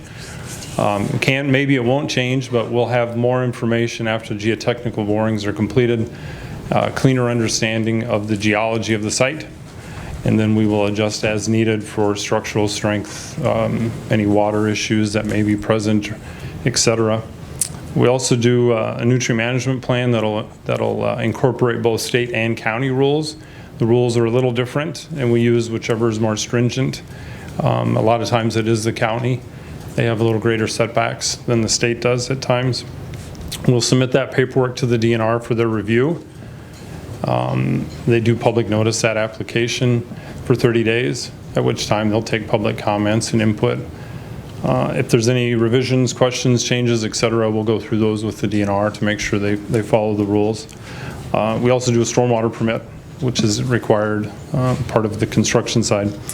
On the construction side of the equation, we will have a pre-construction meeting with the producer, the contractor, dirt work contractor, any contractor that's involved. We'll go over the requirements of the permit, what we can and cannot see, what we want to see, what we don't want to see, et cetera. We'll provide construction staking as well as inspection during construction and coordinate geotechnical testing with the third party. We keep the DNR abreast of what's going on at all times. It's up to them to come out when they want. We don't know when they're coming out, so I'd let them know that, hey, stuff is or is not going on at this time, so they can come out at their will. Then at the back end, we'll collect the tests. If there's any changes made during construction, we'll quantify and put those on the plans, provide that information to the DNR, as well as some other forms that we have to sign off on as engineers for them. Geotechnical, I'm running out of time, but we've got some time after this. The state does require geotechnical. We will do geotechnical anyway, just so that we have the information. We can provide a proper and adequate, safe design for the facility. For this particular site, or for all of these sites, as they have the same relative footprint, the DNR requires 2 soil borings, both of which, need to be at least 6 feet below the bottom of the pit. And one of them will be a deep boring, which, depending on what we encounter as we go down, could be anywhere from 40 to 60, 70 feet. And that'll tell us the soil types, any waters. Time's up. Okay. And a couple other things. I did incorrectly indicate that you would have time to speak in the 1 hour period, but I noted that you had not signed up to testify. Okay. So the only time you can speak is at each applicant. Okay. When you go through it. It's okay if I yield my time to him, though, correct? Yield your time to him. Okay. Brett? Thank you. Mr. Chairman, can I ask a quick question to clarify? Yes. Mr. Warner? Can you give me a layman's term, geotechnical? You use that term a lot. Can you give us a little more layman's? Basically, it's a geotechnical engineer that'll oversee the soil borings.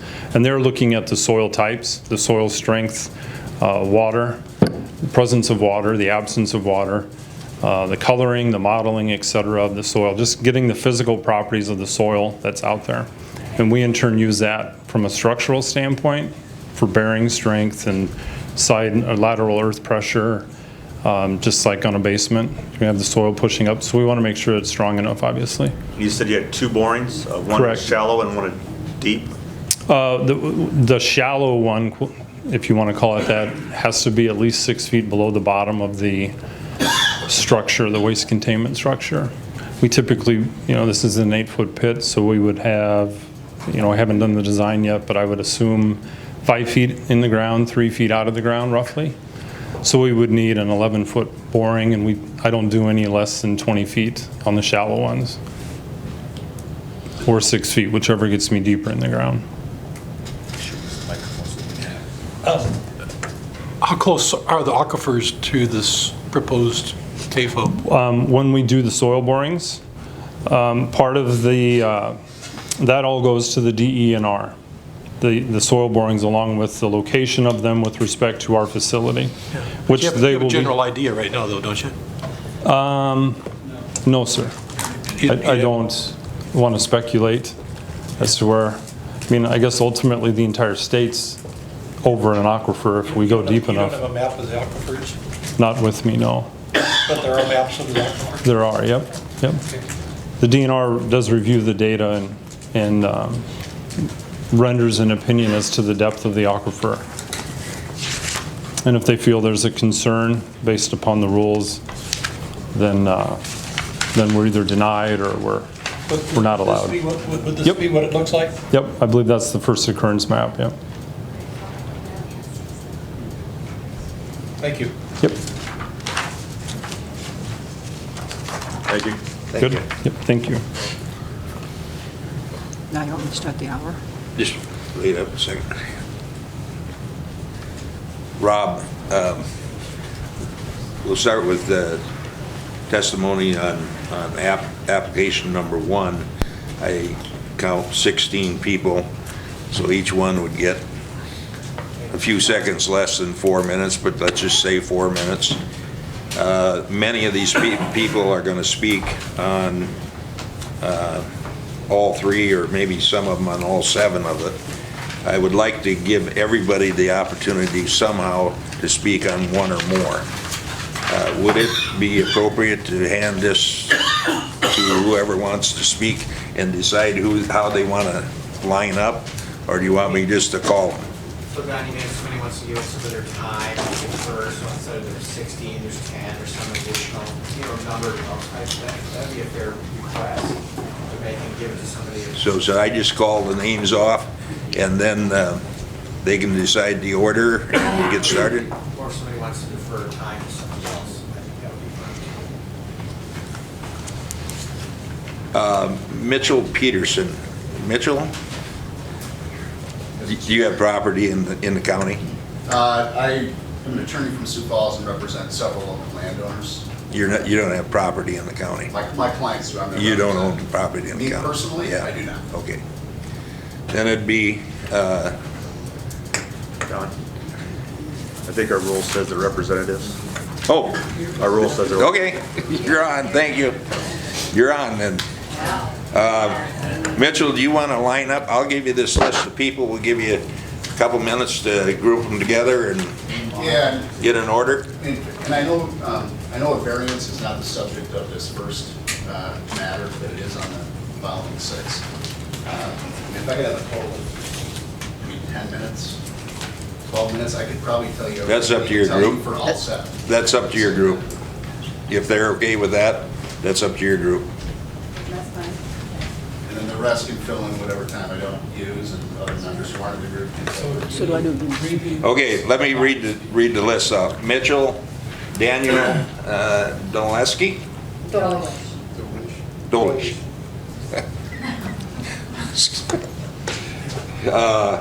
Amy Wilson, Dawn Braunschweiger, Daniel Grant, Thad Udick, Ron Reby,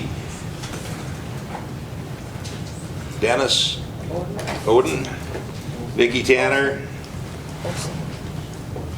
Olson, I'm sorry, Vicki Tanner,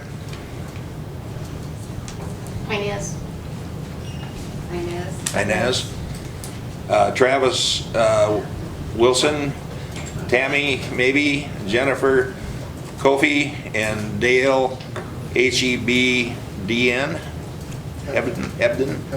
Ebden? DA, yeah. Okay. Those are the ones that are in the first group. Thank you for my time to Mitch, Daniel Grant. Mr. Chairman. For my time, Mitch as well, Brendan Granville. Does anybody else want to refer their? I'll refer my time, Jennifer. Well, let me go this way. Does anybody not want to? You do not want. Vicki Tanner. Okay, Vicki Tanner. You want to speak then? You want to speak too? Okay, gotcha. Ms. Tanner, you said you wanted to speak? Yeah. There's a couple other hands right there. Dan's name is not on here, is it? I'm on the back page, Mr. Chairman. The auditor. Oh, yeah, you are. Yep. And so is Brandon. Amy Wichon. Want to speak? Come on up. She got 4 minutes. She's on the, 4 minutes. 4 minutes. Okay. Actually, 3.5. They all rest of them give them their time. 3.5. Go ahead. Amy Wichon. I live at 30848 444th Avenue. I'm here to testify in opposition to the 7 proposed hog facilities. The following applicants have not met the requirements for conditional use permits for animal feeding operations: Shank 1, Shank 2, Shank 3, Johnson, Cuts 1, Cuts 2, and Cuts 3. In Article 5, Section 519, under the Animal Feeding Operation Performance Standards, it states that animal feeding operations shall prepare a facility management plan. The County Planning Commission and Board of Adjustments will review the need for control measures on a site-specific basis, taking into consideration prevailing wind direction and topography. The following procedures to control flies and odors shall be addressed in a management control plan. As of Friday of last week, this plan did not exist, nor was it available to public for review to prepare informed comments. This plan was not submitted with the applications. The Planning and Zoning Board did not have this information available to consider whether or not to recommend to the commission to grant or not to grant the conditional use permits. So the Planning Board could not have reviewed this information to even make an informed decision. The Planning Board and the public are in the dark on what the applicants actually intend to do, how they plan to do it, and if they will meet the standards defined by the zoning ordinances. Under the comprehensive plan of Yankton County, it is the duty of the county officials elected by us, the citizens of the Yankton County, to have all the required information available to all parties to make an unbiased decision.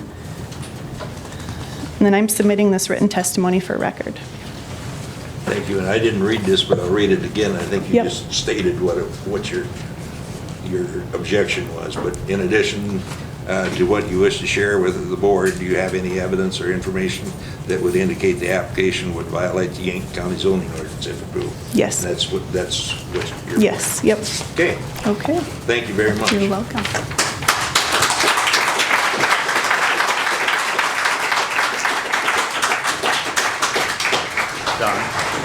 Don, can we ask a question in the comments, or you want to do that later on? Later on, yeah. Otherwise, we'll never get it in the hour. Okay, Mr. Dobish. Getting better?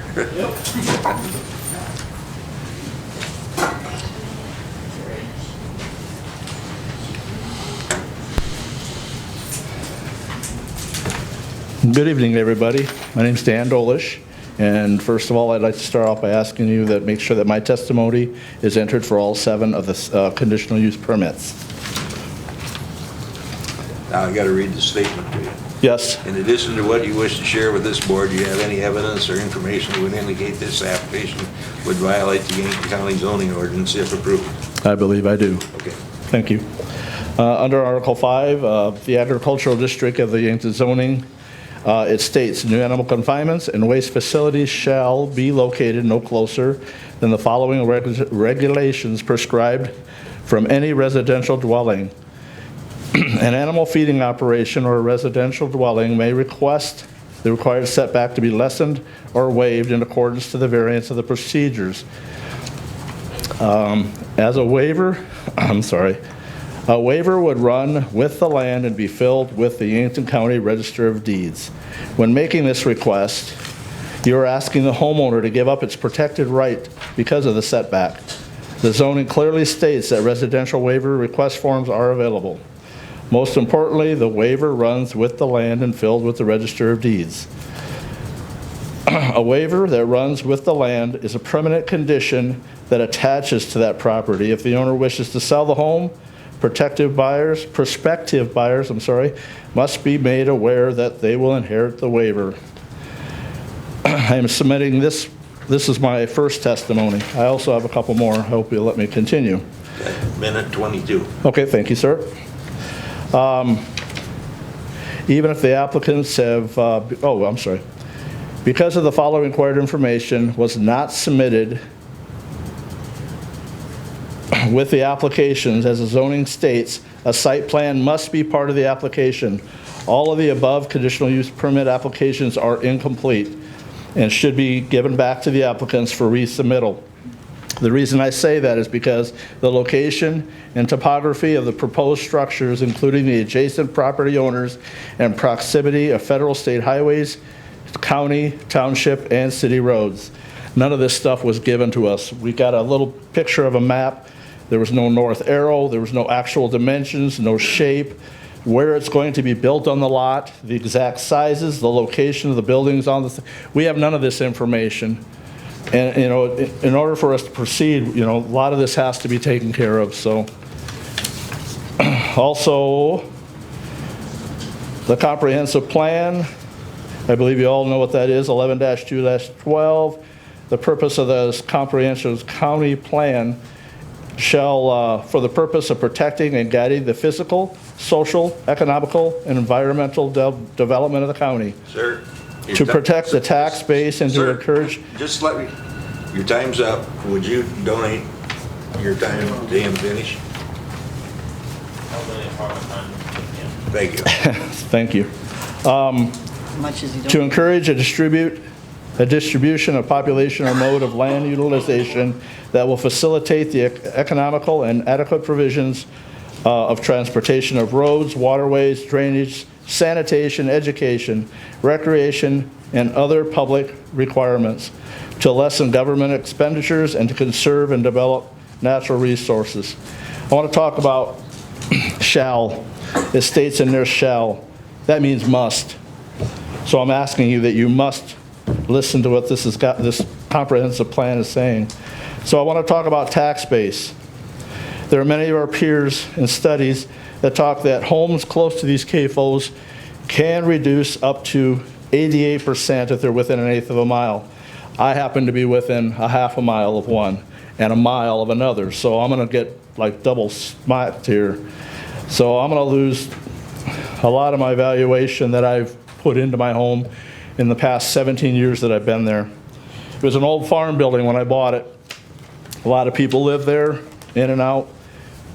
But Vicki and I have fixed up this home, and we put a lot of our money into it, and this is basically my retirement, and I just hate to see a hog barn this close to me, you know, not only hurting me, but hurting my wife and all the neighbors around us.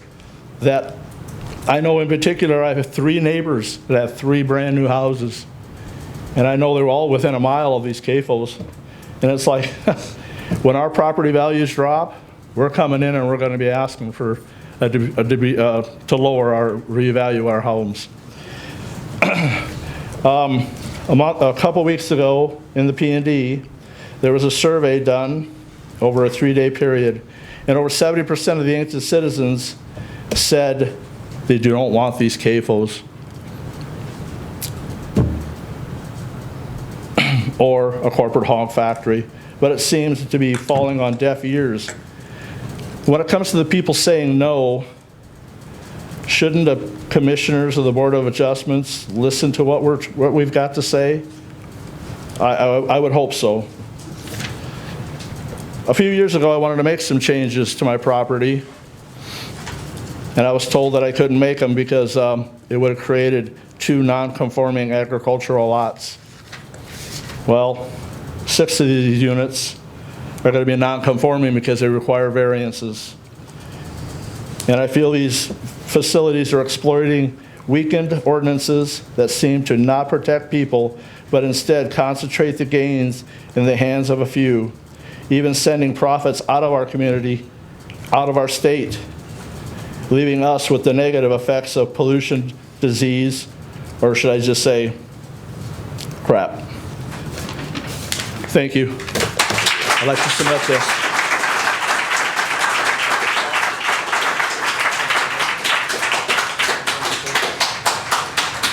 So there's 1 minute left of the other person that gave it up.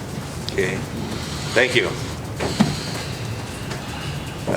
Who else wanted to speak versus giving up their time? That guy gave up his time for, so does he want to do the rest? Miss? No, he raised your gave hand. his You wanted time to up to speak? Mr. Robinson. Vicki Tanner? Did you use all my time? You have a minute. 3 minutes. I have a minute left that I can do for a minute. Yeah. But, Mr. Chairman, Vicki Tanner there said she'd like to speak. Vicki, would you come up, please? And she signed up.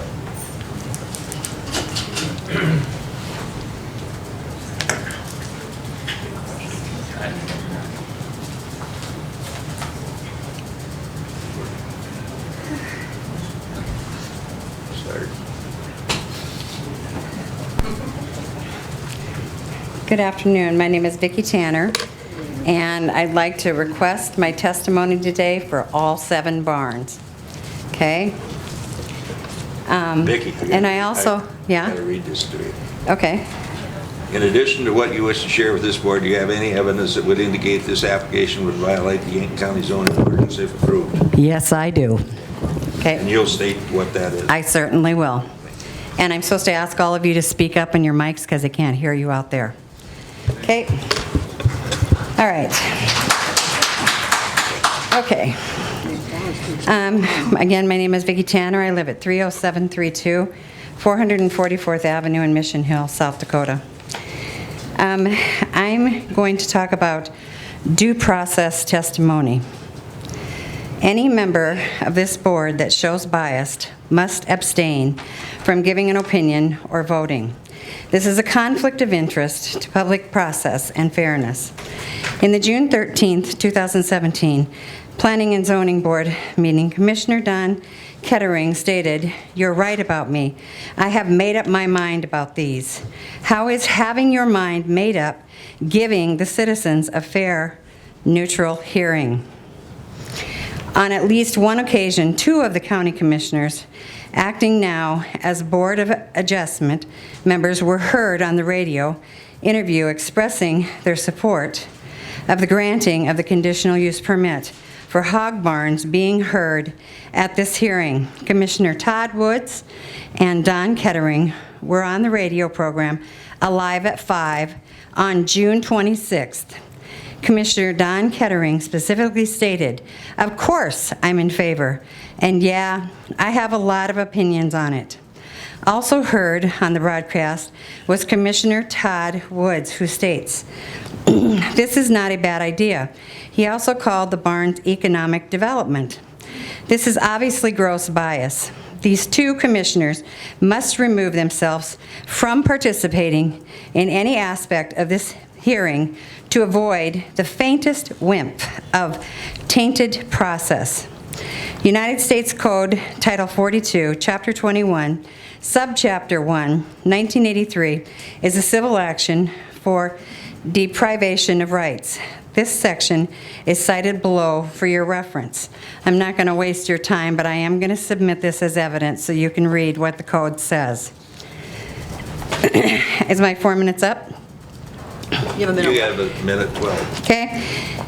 Secondly, I'm here to raise 2 objections to violations by this board under Section 1907 of the Yankton County Zoning on Variances. First, it states that the public hearing shall be held. Any party may appear in person, by agent, or by attorney. It does not say that the party must be a resident or own property to testify. It does not say that information to support your opposition must be turned in a week before the hearing. All interested parties may appear. Second, it states the special conditions and circumstances do not result from the actions of the applicant. It is absolutely the actions of the applicants in the case of 6 of these barns, number 2, number 3, number 4, number 5, and number 6, and number 7, that the reason for need of the variance is the action of the applicant. And further, the zoning states the granting of such variance is based upon reason of demonstrable and acceptable hardship as distinguished from variations for purposes. Thank you. Okay. Question?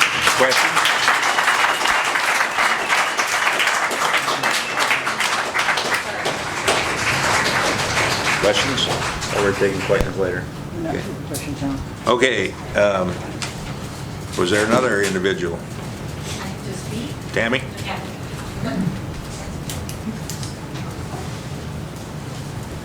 She the 4th or the 5th one? 4th. By my watch, you still got about 40 minutes.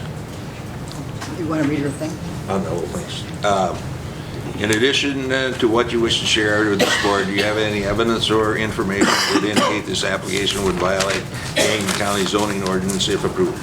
Yes, I do feel, just as was just stated by Ms. Tanner, that you all are charged with the responsibility to hear all concerned parties and that the residents be given first priority. I have great concern about that I'll speak about tonight. So please hear that. Record, please. Yes, I'm just about to do so, sir.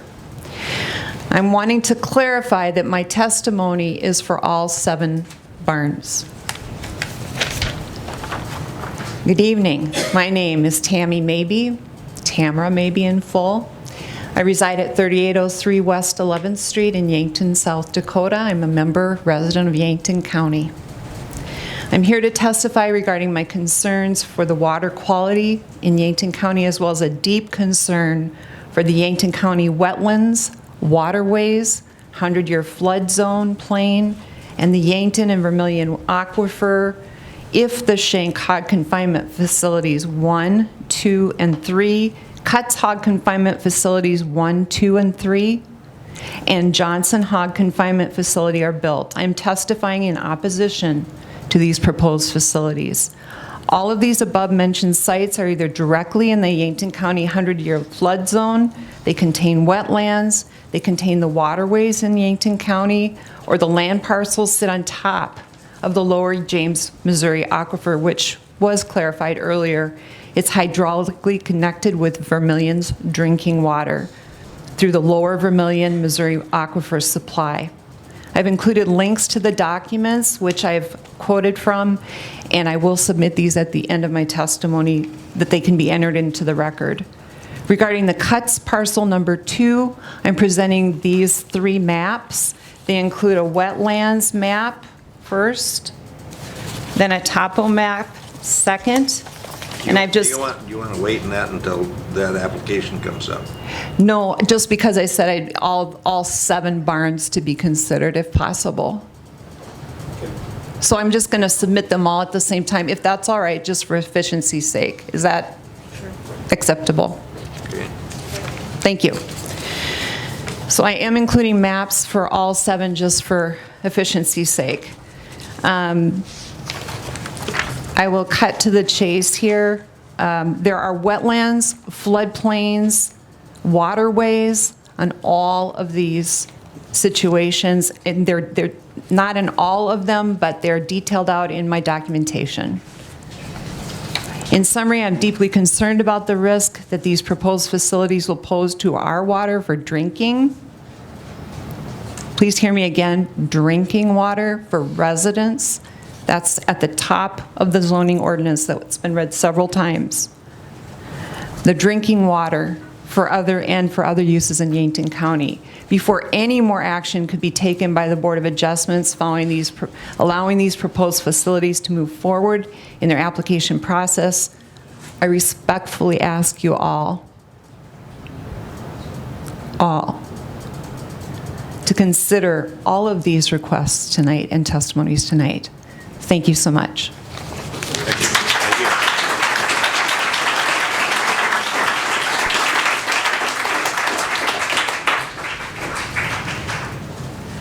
Was that the list then?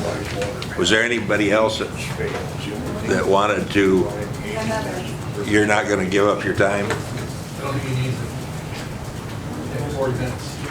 Okay. 16, they've got, 44 left. I just need to make an announcement for the commissioners. When you're, either pull your mics up closer to your, when you speak, but you're fading in and out with them when you're speaking. But it won't pull any farther. So let me know what I can help you with. It'll come on, disconnect over here, Gary. You pull too hard, it'll disconnect. I'm afraid I'm going to.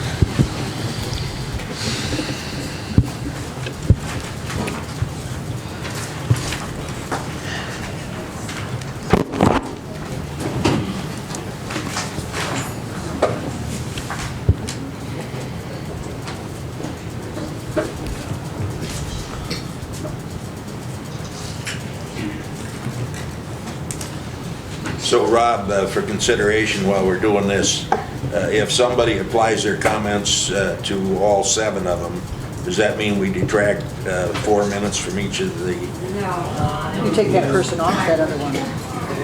Just take our, it's still an hour. I don't need the chorus of no's. I asked Rob the question.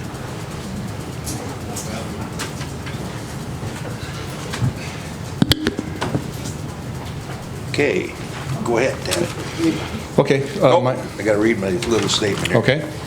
In addition to what you wish to share with this board, do you have any evidence that would, or information that would indicate this application would violate Yankton County zoning ordinance if approved? Yes, I believe so. Okay. And those things, that evidence and information is from the young lady, her testimony, and the gentleman back there, his testimony. I'd like you to tell me what it is, please.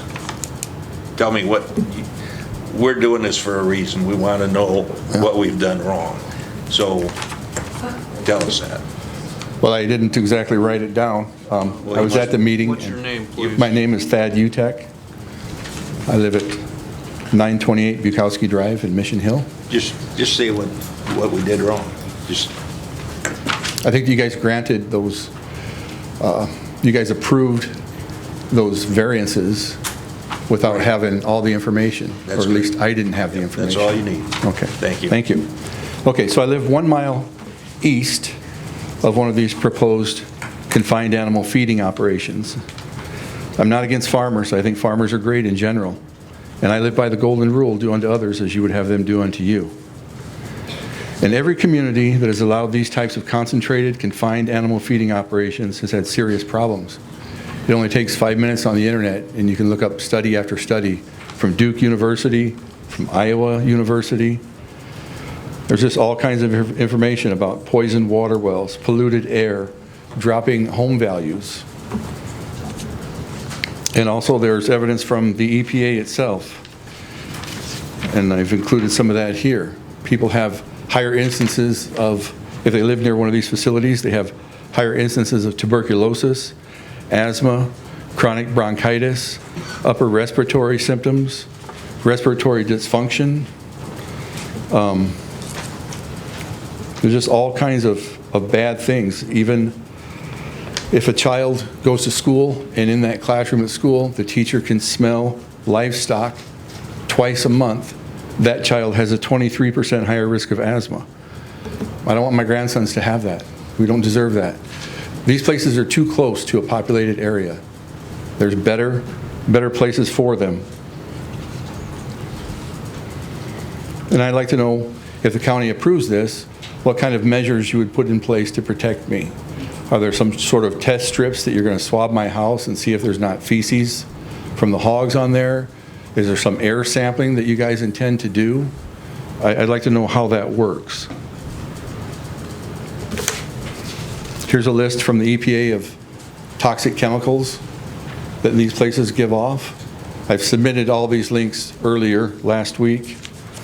Some of these chemicals are cancer-causing. People who live near the lagoons have higher increases of headaches, shortness of breath, wheezing, excessive coughing, diarrhea. This is a mile away from my home, and I'm in the wind zone from it. I'm not going to be able to use my land the way that I want to. I'm not going to be able to have backyard barbecues and use my swimming pool and have family get-togethers. So you're taking away from me a right that I have to use my property if this is approved. This may have seemed like a good idea. Are you in an ag zone, zoned ag? I mean, I live in the city of Mission Hill. Okay. I don't know. No.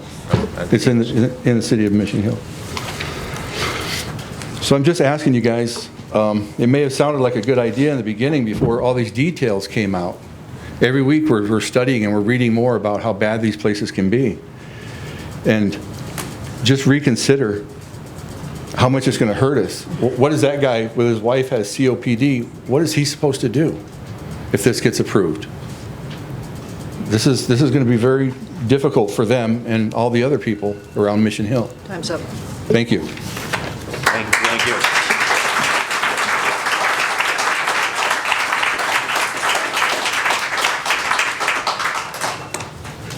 Next. This is not a 4-minute one.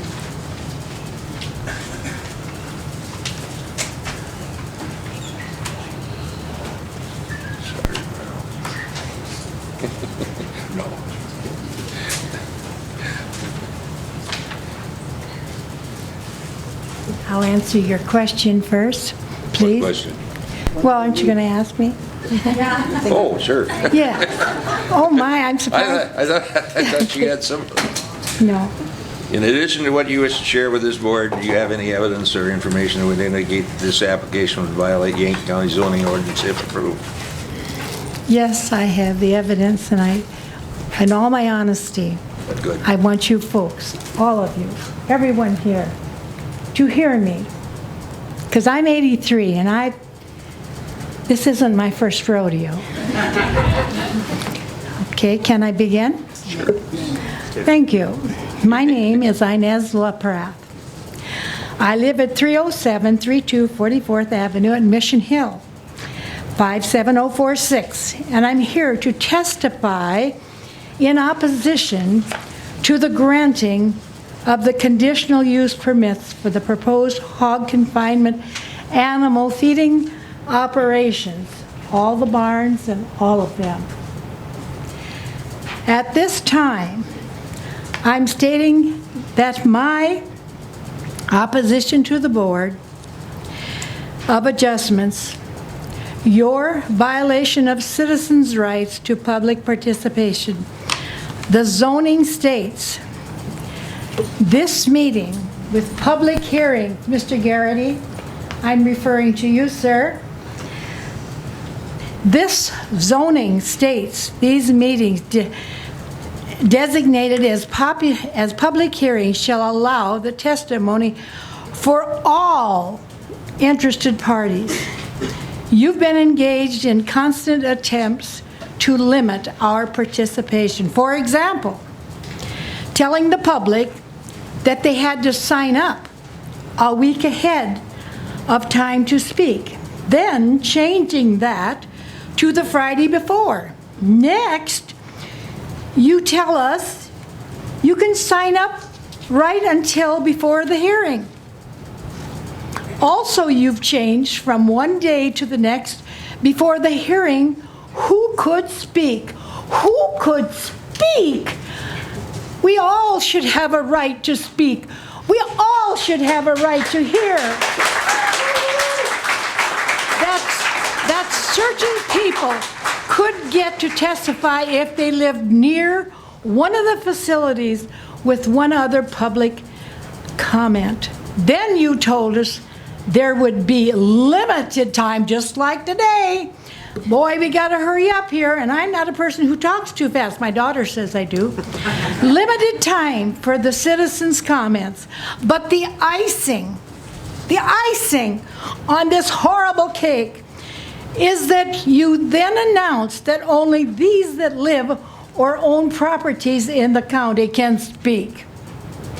This is a travesty of stifling the public's ability to speak beyond the pale. Yankton County zoning reads, and I've got it here. I've got it all written down, but it's going to take a while. But these meetings of the board's adjustments shall be opened. Well, I'm going to plead for more time. Adjustments shall be open to the public. These meetings, designated as public hearings, shall allow for testimony from all interested parties. That means every darn one of us. The board acting in zone cases shall keep minutes of its proceedings showing the vote for each member upon each question, or if absence or failing to vote indicates such fact, and shall keep records of its examinations and other official actions. Time's up, ma'am. I'm going to ask someone else. Time's up. I want to ask this guy, I want to ask Mr. Robinson. Peterson. Peterson, that there's approximately 20 minutes left. Does that allow enough time for you to cover your topic that everybody else gave their time up to? Inez is signed up for Barn 2. All 7 of them. All 7 of them.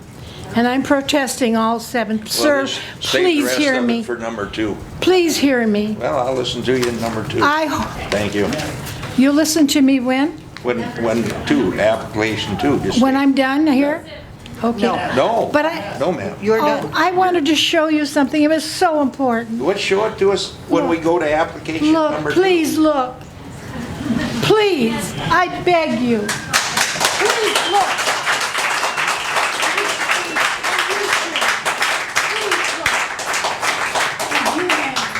I know you live comfortably out.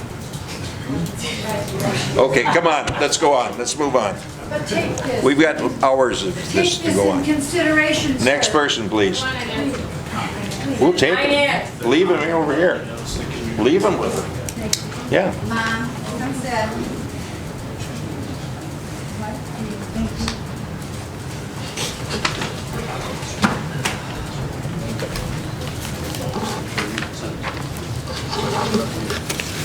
Here are these pictures. So who's coming up next? Sir, your name is? Dale. Dale? Ebda. Kebda.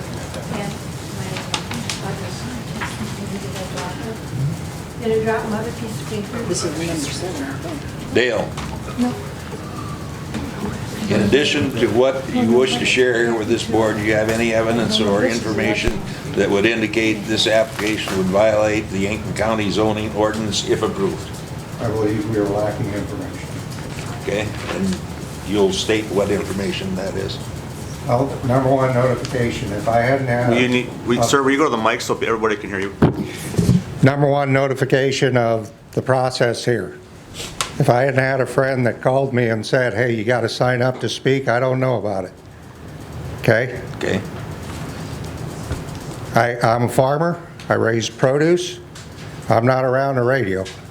So I don't know if there was an ad on the radio that said this is the process. Okay. So is the ability to be notified about the process of being able to speak tonight.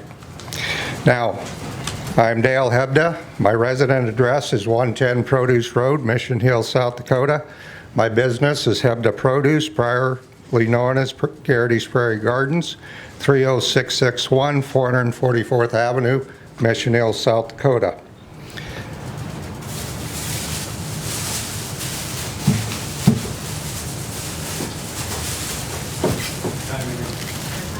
I didn't know if you allowed props or not, but before I came in tonight, I went out to my fields. That's a mountain fresh tomato growing outside.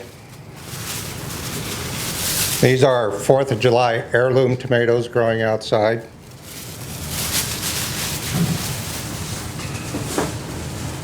And as you would naturally suspect, those are above ground.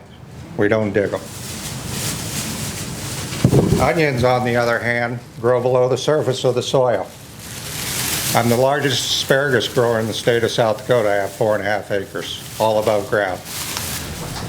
This year, we only have 1 acre of strawberries. Usually, we're upwards somewhere around 2 and 3. My concern is dust particles and pathogens that have the potential to travel through the air. We can't control Mount St. Helens when it blew and affected the northern United States and crop production from the ash and soot that dropped out of that volcano. We can't control the 2012 drought that occurred when we were dusty and the crops were a disaster around almost the entire nation. When Roundup first came in, a very popular chemical, widely accepted by agriculture. How many of you know that California just passed it as a carcinogen and it's banned for use in their state? 30 years, 40 years later after its introduction. We can't foresee the future, but we have a chance today to look at, if we approve this, how do we protect the future? 7 years ago, I decided to move away from fungicides, chemicals, and I went to natural and organic products on my production. How many of you buy a pepper like that in the store? That's the way they come out of the field. They shine. The tomatoes shine. They're high in bricks, which is natural sugars in the crops. Yeah, you have about 40 seconds left.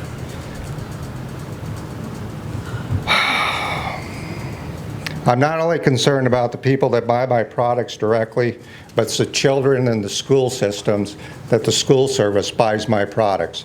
There's no way I can measure that pathogen. It's a huge potential liability risk. So lastly, since I only have a few seconds left, I think if you approve these things, air quality monitors need to be installed immediately, prior to anything being built, and they're tested, and the results are paid for by the county. I need to know what my customers are buying and what I'm selling.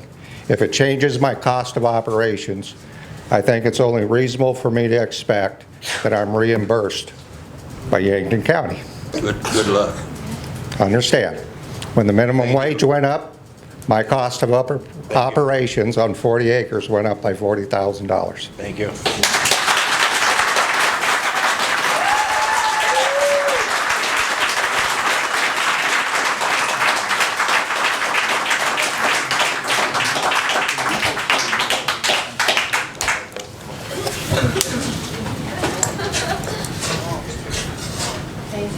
Thank you.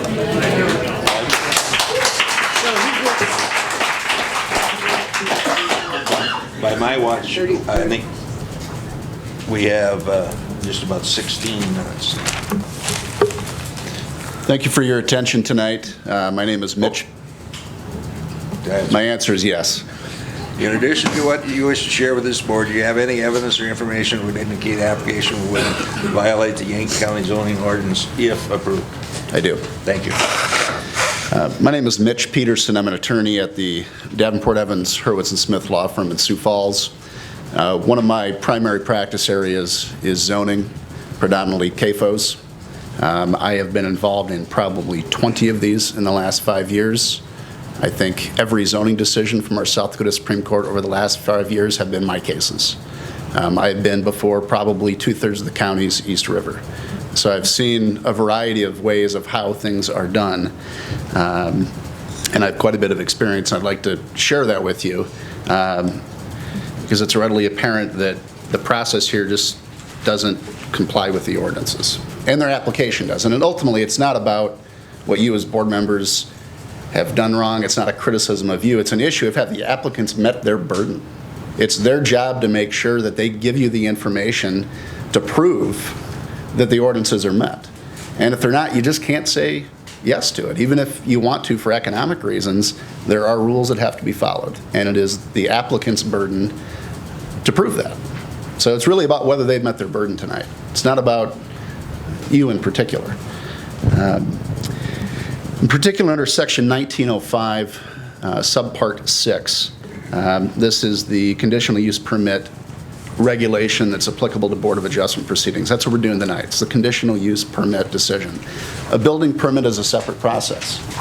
They could build this hog confinement facility and use it to store hay. But if they want to use it for hogs, they need a conditional use permit to do it. So that's why we're here tonight, to find out have they satisfied the burden of proof. And under 1905-6, it says before any conditional use is issued, the Board of Adjustment shall make written findings certifying compliance with the specific rules governing individual conditional uses. Those are found back in Article 5 that deal with CAFOs. So this thought about we don't need our details, we don't need to give you our engineering report, which I've seen, an engineering report is typically between 90 and 120 pages long. Every single Board of Adjustment I have ever been in front of in the last 5 years has those on the night you're doing this. And it's been available to the public for study for at least 10 days, which is not nearly enough, but that is minimally compliant with due process. They have the cart in front of the horse here. They absolutely do, because your time to determine whether your conditional use requirements in Article 5 are met is tonight. It's not later when they want a building permit. Because if you say, now we want to go back and look at this, they're going to say, tough, you had your chance back on July 5th to take a look at it. And if you deny it based on that, you're going to get sued. So tonight's the night to look at it. And it's not for DENR to look at county requirements. DENR looks at exclusively Clean Water Act compliance and water regulations of the state. They do not look at air quality at all. They will not look at odor. They will not look at anything other than water, because it's a water discharge permit. That is the only thing that they do. And additionally, as their engineer, Mr. Warner, stated, often county requirements are more stringent. They're stricter. They're harder to meet than state requirements. But you know what DENR does if their requirements are met but the counties aren't met? They grant the permit, because it's their job to deal with state regulations. It's your job to deal with county regulations, and that time is tonight. A bit about risk. That's what lawyers do. We deal with risk all of the time, and that's what all decision makers do.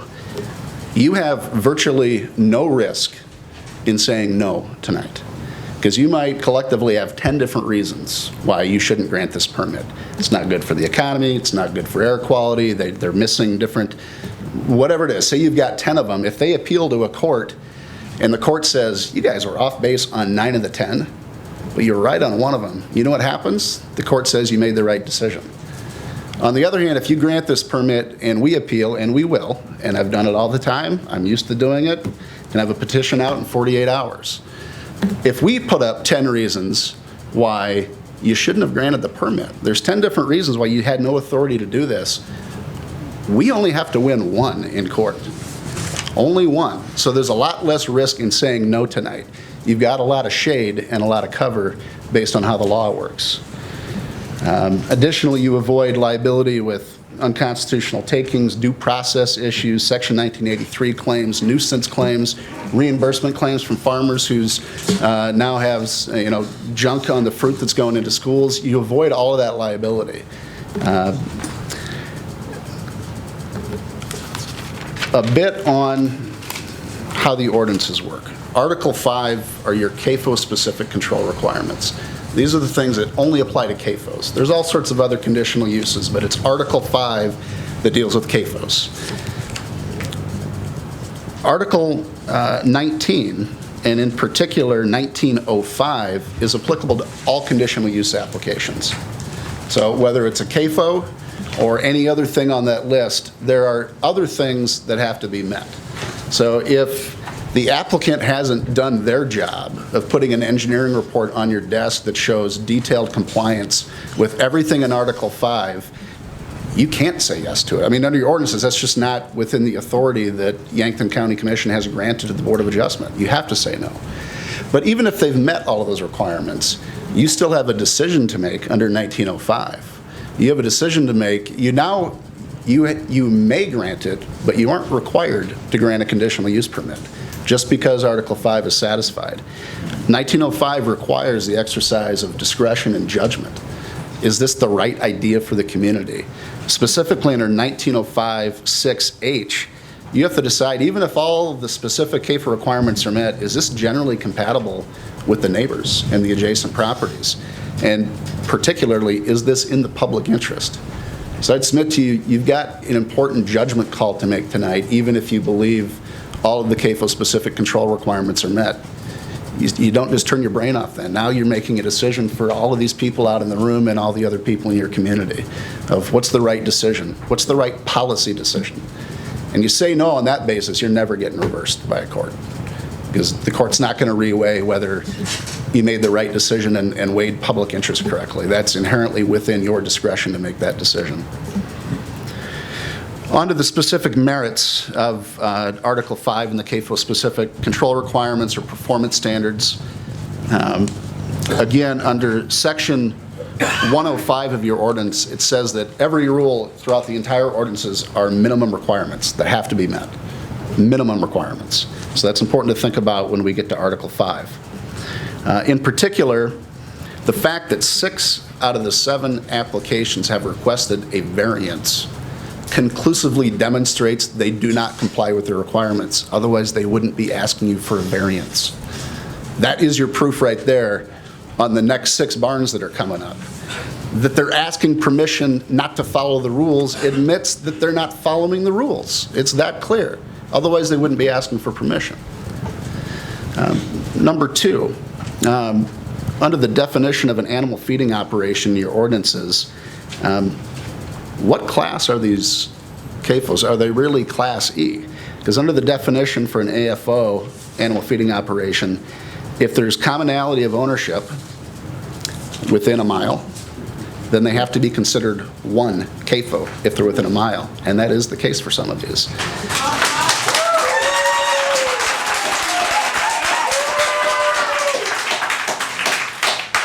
Additionally, even if they're not more than a mile apart, if they have a common area for manure disposal, they are considered one CAFO. Even if all 7 of these, if they're using the same system, same manure hauler, and using the same contracts, you have to consider them as a whole.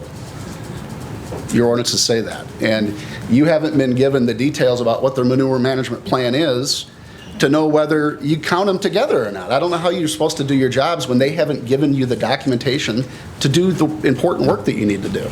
It's not your fault, it's their fault. They didn't do the work that they needed to do. They got the cart in front of the horse to try to float this idea out. which I think is pretty telling about the level of diligence and attention to detail they may provide as operators once these things are up and running.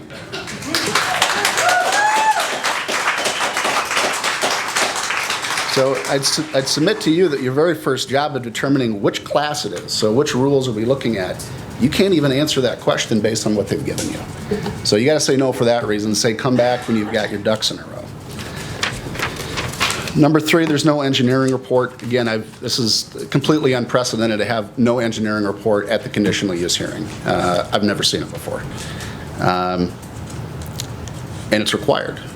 Under 519 Section 10, a facility management plan is required at this point in time. 519.10 requires it, and it has a bunch of stuff that has to be in it, including what is their system for manure collection, storage, and treatment. Why would that be on there? To determine whether you count these together or not. I mean, that's one reason why that's part of what your facility management plan requires. They have to explain how they're handling dead animals, what they're doing for screening and buffering to try to control noise, glare, odor, flies. They have to provide information to you about the prevailing winds. I've yet to see a CAFO application that doesn't have an odor footprint study. You know nothing about where the odor is going to drift. You have to have that and know about prevailing winds and topography in order to make a site-by-site and site-specific decision about what additional controls may be required. They haven't given you the information to do the important work that you need to do tonight. Additionally, that facility management plan needs to have within it information about the topography, stormwater management, manure removal and application to make sure that they're meeting the manure application setbacks, which is different than where the CAFO itself can be located. There needs to be industry best management practices included. They don't have that.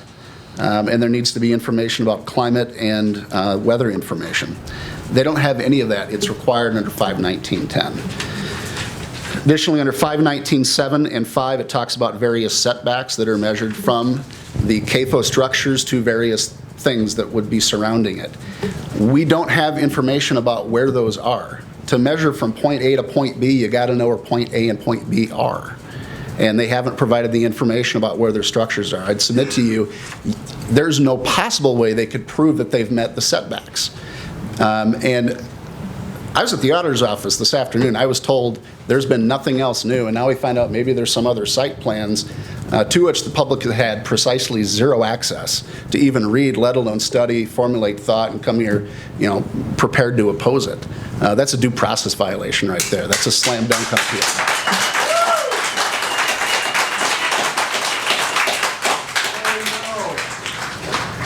Again, who is running the operation? Section 520 of your ordinances state that if any application is being sought with the intention of transferring ownership, control, operation, that itself is, you have to deny it for that reason. You need the real person who's actually be running this to come here to look at you and answer your questions. How is it that 7 of these somewhat unrelated people all have the same lawyer, the same engineer, all at the same time with exactly the same footprint?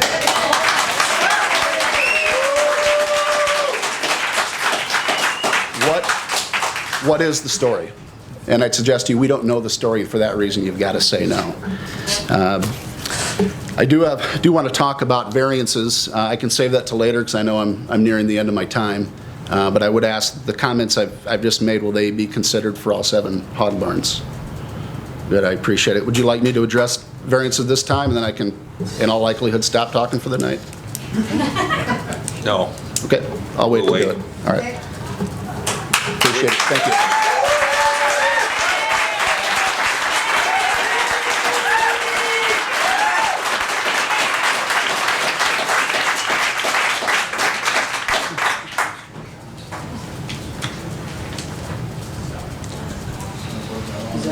I would entertain a motion to go to executive session.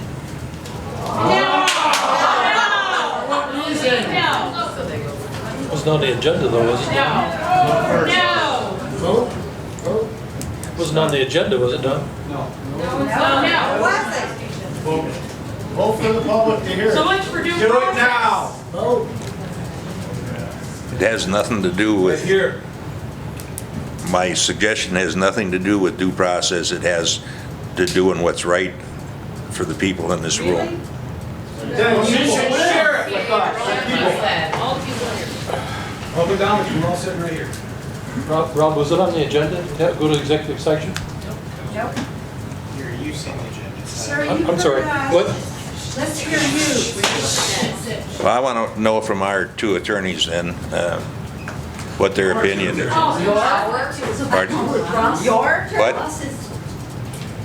You guys as attorneys, you I would like to hear from these two attorneys, Rob Rins. You said our two attorneys. Hey. That's right, you're right. Yeah. Rob, Yeah, it wasn't on the agenda. It's not. okay, then I would like to hear from you, your opinion on Mr. Robinson's, Peterson's, I'm sorry, position. Okay. My understanding, what we're doing, this is all conditioned on them making sure they comply. Rob, will you go to the podium?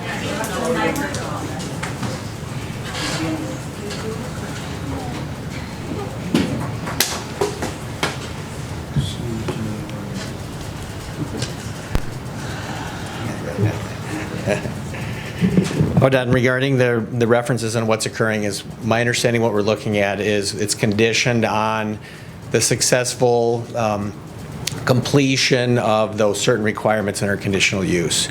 So my understanding is what we're going to do is we're going to have that. If this passes before this board, then they're going to have to come back and show that they've complied with all the conditions that we're dealing with today. That's not the law. Compliance first.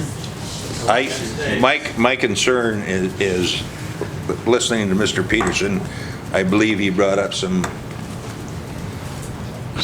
facts of the law that don't allow us to do that.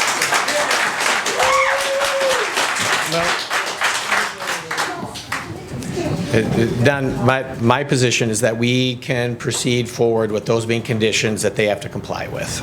No! If that's what the board decides to do, Don. My position would be that they can do that. That's my position.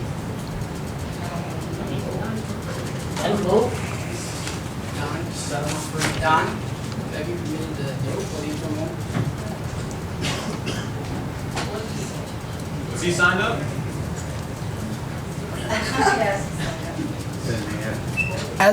As to the issue of due process and the provision of additional information to this board, there's nothing under the law that says the information in your packet cannot be supplemented ahead of time with additional information that wasn't there ahead of time.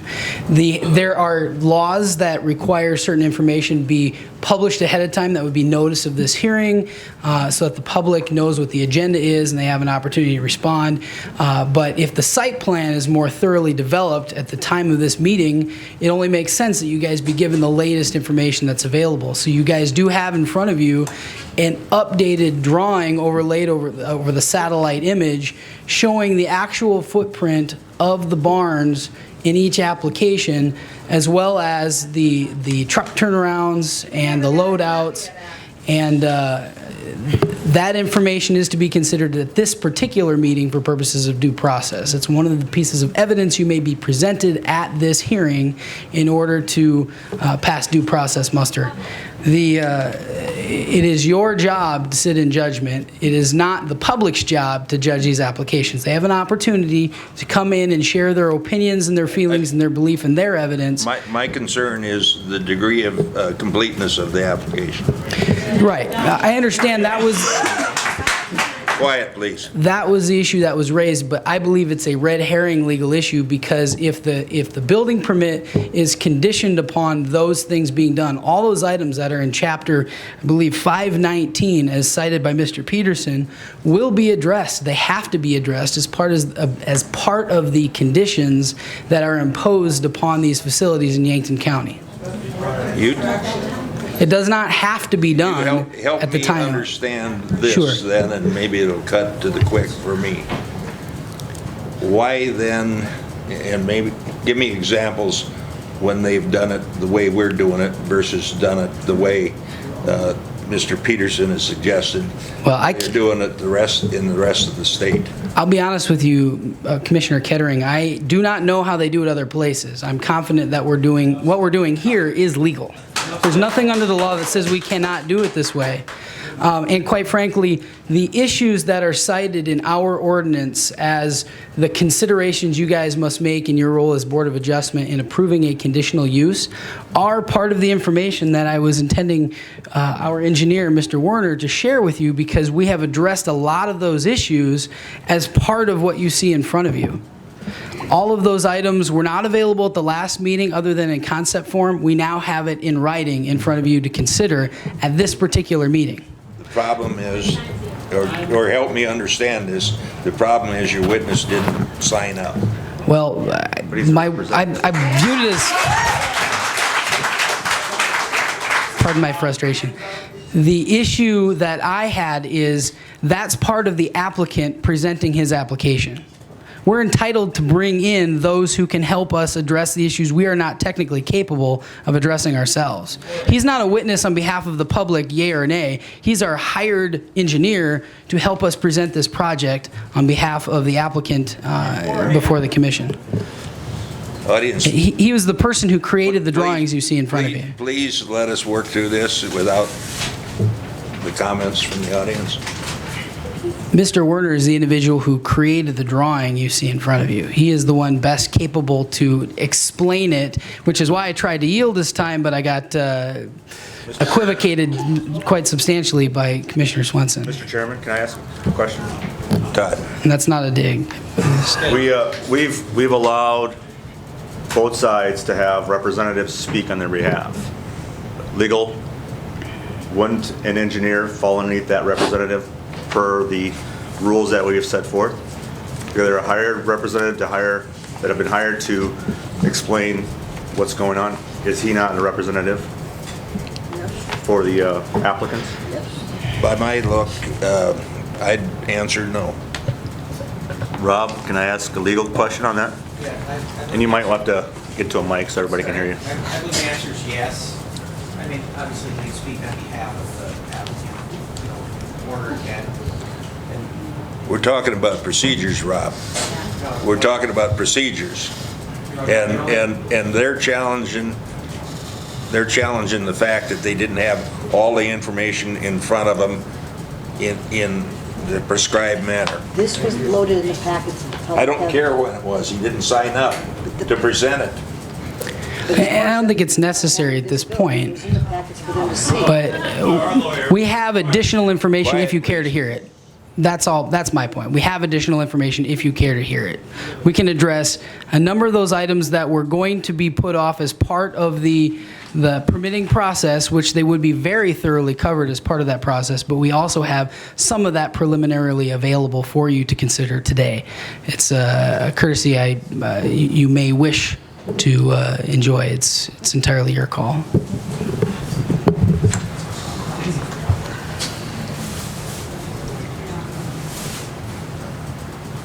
I give you another. Pat? So I have to give the board another, you have a similar circumstance going on out there, and that is the telecommunication towers.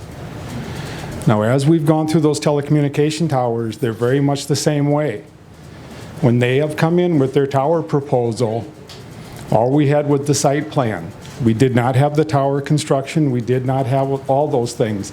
But the building permit would not be issued until they brought the structural engineering plans and everything with it under our guidance with our engineers before we issued the building permit. But you did issue the condition saying, here's what you are going to do. And we have done multiple towers in Yankton County since under that premises. We have said, here's what you're going to provide us. In our findings, we have said, here's what you will provide us, and it will be done prior to the building permit being issued. And each and every one of those towers has had a building permit issued after all that material was presented. So I just want you to see your other standard. This is very much the same standard set up in the context of being outside engineers have to develop the plan. What's the hazard of one of those towers? How far is it compared to towers? We violate Quiet, please. Where are we at in the process? Well, Mr. Chairman, I still believe that a representative for the applicants, whether it's an attorney or an engineer, can maybe answer some of these questions that have been posed today. I would say that we should allow the applicant, we allowed him 10 minutes, so I don't believe he used his 10 minutes. You did get 3 minutes left. We want our lawyer's time back too.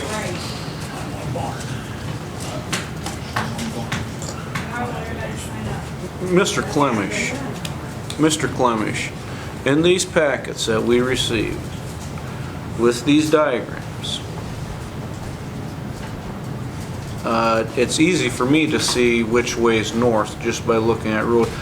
Would this qualify as, they have locations circled on here, they have buildings on here. Does this qualify as formation of that Article 5 process? Ray, I apologize. I have to look at the Okay. packet, so Maybe if it was available before today. Yes, it was.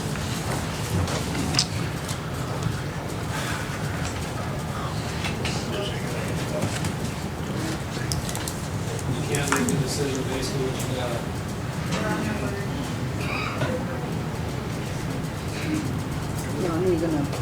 Mr. Chairman, are we going to let the representative speak or not? I don't have a problem with letting the representative speak, but I don't know what 3 minutes is going to do to the process.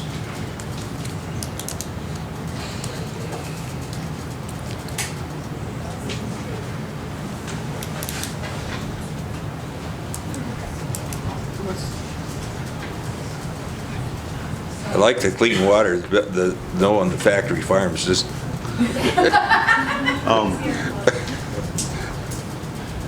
Mr. Warner? Go ahead. And 3 minutes, is that? I guess I would prefer to have a 30-second conversation with the attorney to confirm that I'm addressing. You can start the time. Yeah, it's okay. I wasn't timing all the applause. It took a little bit.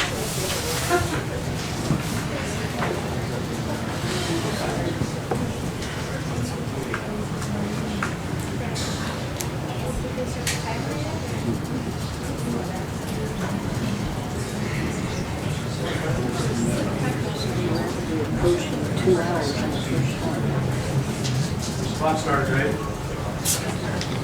think the 30 seconds is up.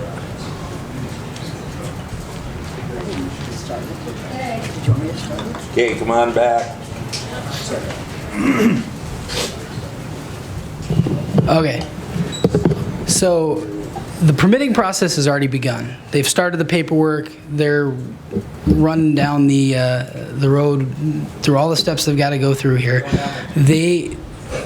In a matter of time, they will have substantially more information. They will have some of these plans. Quiet, please. Fleshed out. So if you guys want some more certainty, some opportunity to discuss with legal counsel when you're not on the spot here, we are amenable to tabling for a meeting if you like, so some of this stuff can be fleshed out. In 2 weeks, can you have all the information that's needed? I'm certain they couldn't have all of it done by the next meeting. I mean, keep in mind, it's also multiple thousands of dollars to put this stuff together, and with the uncertainty that this commission might not approve it. That's the challenge that everybody. That's the challenge. You're right. It's Quiet, please. Quiet, please. I think Mr. Garrity hit it on the nose here in the sense that we don't require the same of the towers, and it's a similar sort of permitting process. And it is a great investment. Quiet, please. Quiet, please.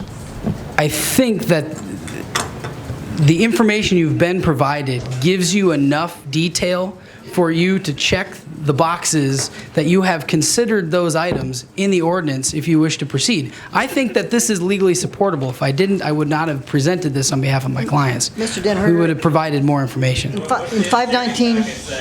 In 519-1, it says animal feeding operations shall submit animal waste management systems, plans, and specifications for review and approval prior to construction. Correct. Is that not The what next, we're doing? the next That is what we're doing, outbreak, 'cause- without somebody acknowledging the chair for permission to talk, I'll ask them to leave.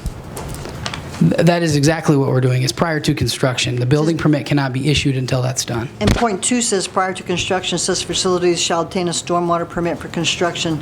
So, I mean, if we put those conditions on the conditional use permit, isn't that That's how we comply.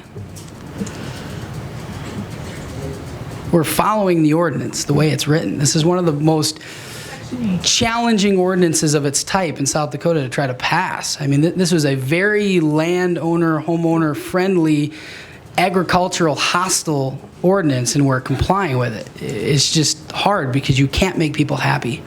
Nobody wants this by their house. I wouldn't either, but this is what we permit in an agricultural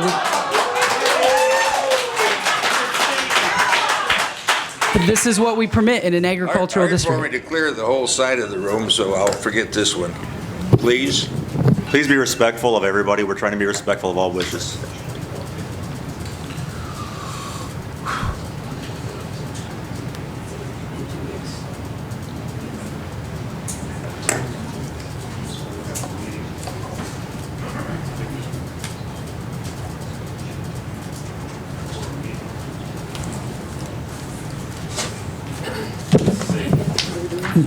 The engineer says that a month we could get you a substantial amount of additional information. Sir, It still you wouldn't. want to talk? Please come up. Well, let's Come up to the mic. Can you finish the statement? I just wanted to know how long you had. Come up to the mic, please, and address the mic. Thank you. He's not done talking yet. Yeah, go ahead and finish. The engineer tells us that in a month we can get you a substantial amount of additional information. It wouldn't be everything that I you're just asking wanted to for, know but it how would be a much lot. paper Sir? Wait your turn. Oh, I thought you You're told in me to come line. up. You're in line. In a month, you'll have a substantial amount of additional information to consider. It still wouldn't be everything, but it would be a lot more because the process has already started. Okay, thank you. Okay, go ahead. I literally was just asking how long Please he state had your to name. talk. Your name, please? My name is Matt Seiler, and I was just wondering how long he had to talk because it seemed like he was getting more time than the rest, and we had to give out our time. Time issues was presentation to the board. When we ask questions of other people, we don't put a time limit on that. Oh, so we can just ask or go however long. Yeah, I don't know how it all works. Go ahead and speak. But anyway, okay, well, so then the next thing is I would assume that with what our lawyer said, that nobody here has enough information to make the decision that you're gonna try to make tonight. So, I mean, I guess that would be probably pretty irresponsible to give them a go-ahead on this until other stuff's here. You know, there's one thing about it, it always takes two lawyers to figure something out.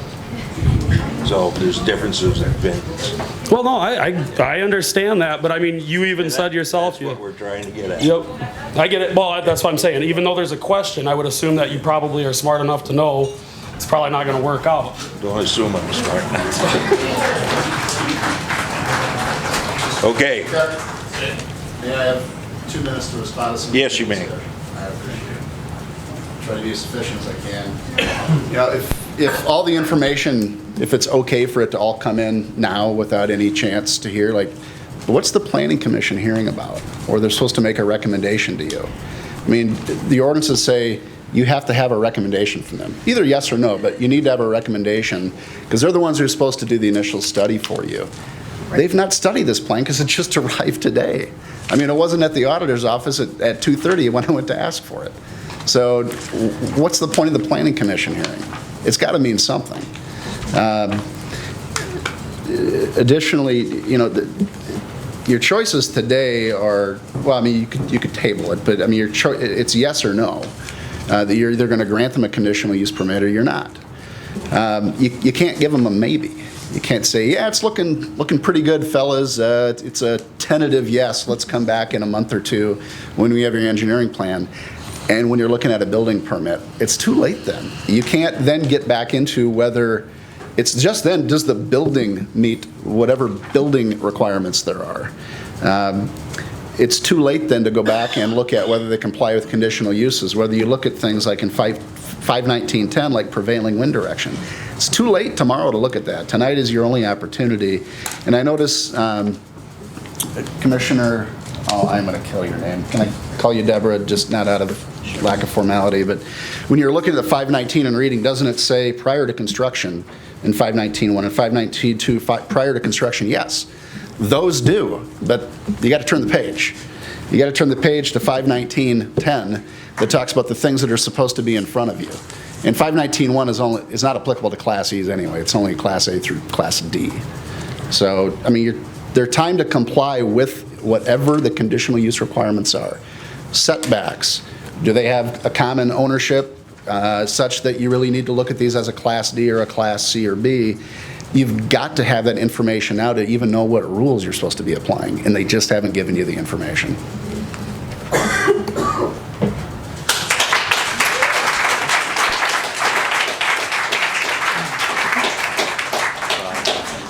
Mr. Chairman, I got a question for our state's attorney. Our options to table, yes, no, we have an option to send it back to planning and zoning.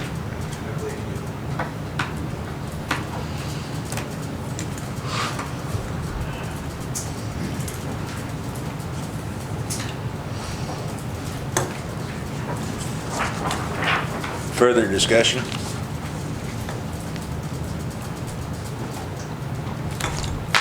I'd entertain the motion.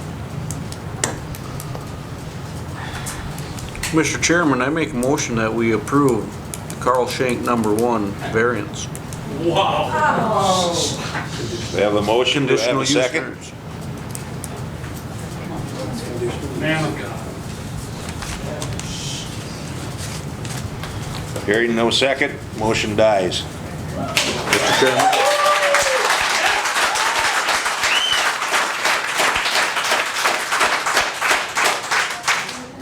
I'd like to make a motion. I make a motion, we send this one back to planning and zoning to provide the information needed in the conditional use permit. Everybody hear the motion? The information needed for the conditional use permit, i.e. the site plan, manure management. Information will come out of the state permitting process. You want the state permitting process to be done before it's approved by planning and zoning. Let me clarify my motion. Pat or Rob, before I amend my motion, what are we going to, per our zoning rules, can you give guidance on the steps for my motion to amend?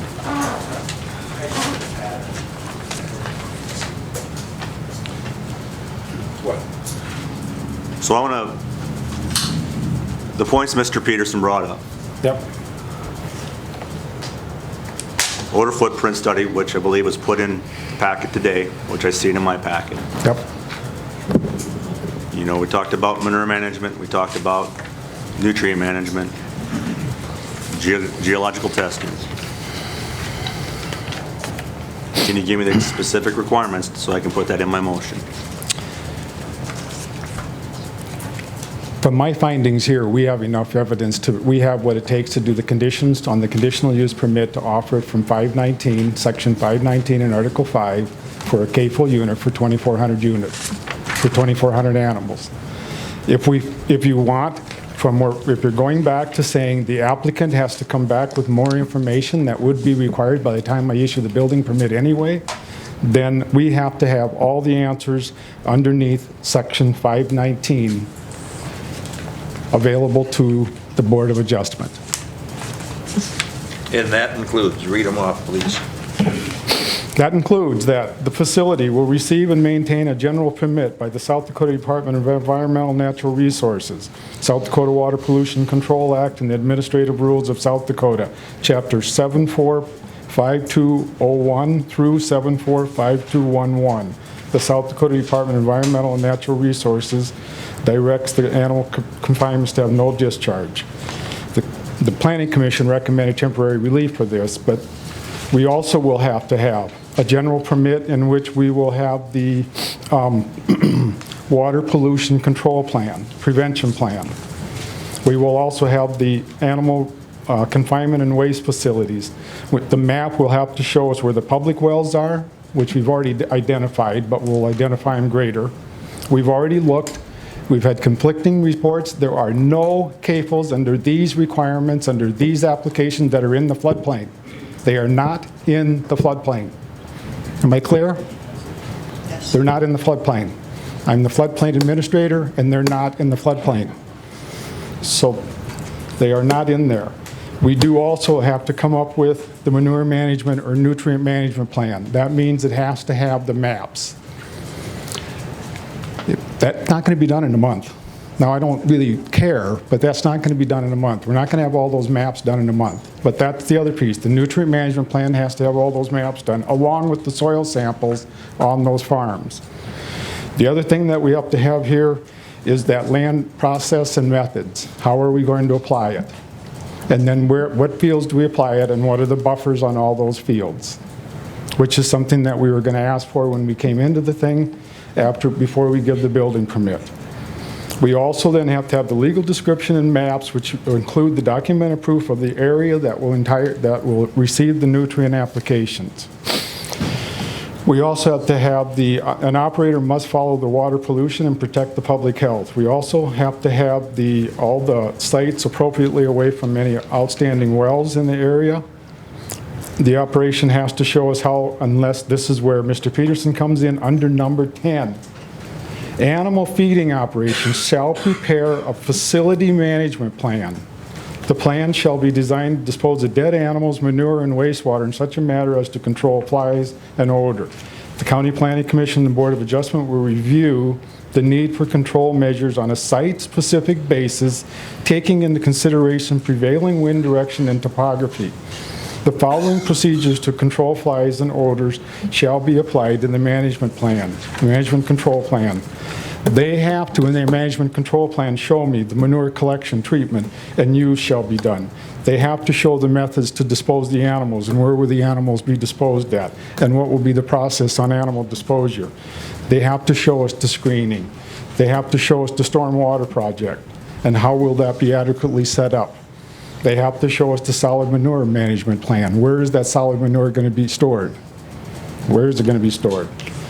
What's the description of how we're going to remove the manure from open pens to minimize odor problems? Well, these are pits.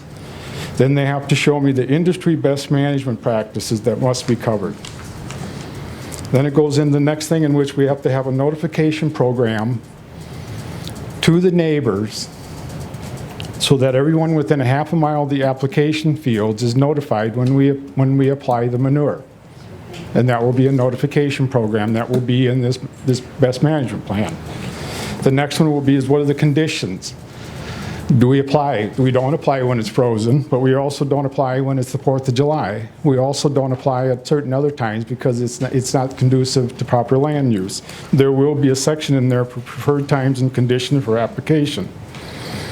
And then any manure that's being spread will have to be appropriately distanced from any of the wells that are within the findings here. Any manure that is generated, whether it's being applied or it's being generated, has to be a certain distance away from the wells.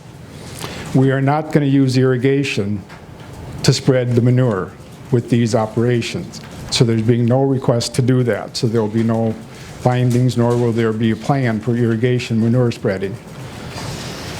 What we're going to ask for here, and what Mr. Peterson's pointing at, is saying that, are we being too gracious in saying that, are we approving a plan that could never live up to the expectations? It is so well defined here as to what that plan is that there is no deviating. If they don't come in with that plan, they don't get a building permit. It's not a separate deal. The conditions are attached to the building permit. The conditions are attached to the building. If I end up with an operator that does what Mr. Peterson pointed out and becomes a cooperative operator in which now we have 3 owners that are actually behaving together and we don't have 2,400 pigs, but we got in another classification, they're violating the conditional use.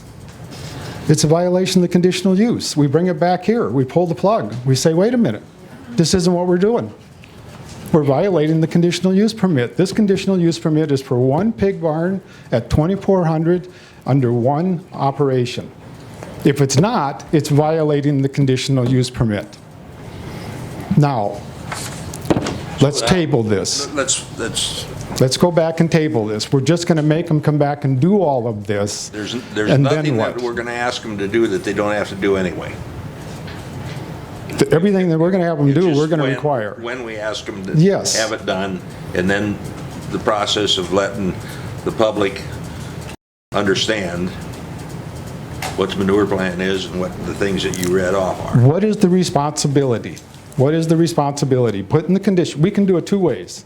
You can do it the way that Mr. Peterson has said many counties do. There is all clear cut. Everybody knew exactly what everybody said, hey, they didn't all agree, but there it all was out in the front. It all was, laid all out there. Or we can come in and say, we're going to build this as we move through this thing, but here's what you're going to do before we give you a building permit. Now, if there's violations, then that will be dealt with under that realm. But that's, if there's violations, I think we wrote 89 pages of minutes for this thing. We were quite clear as to what we expect from our applicant. There isn't any wiggle room here. We're not being naive and saying that they're going to build something. They're not going to come in and not build that structure, nor give us all the things that needs to go with it, or it won't get built. Now, we can hold it off and go, but we're not going to get that nutrient plan for 6 weeks. Now, that's fine, whatever, but that's how long that's going to take. You recommending we table it? No. Did you say 6 weeks? I think it'll be a minimum of 6 weeks before we'll see a nutrient management plan. That's a big project and a lot of dollars, but that's beside the point. The fact is, we're still going to make this happen But one they way or got to the other. spend those dollars anyway. I know. Pat? That's beside the point. Is nutrient management different than what number 10 says in regards to the plan, the facility management plan? The plan shall design the disposal of dead animals, manure, and wastewater, in such a manner to control odors and flies. And those would be under the management plan.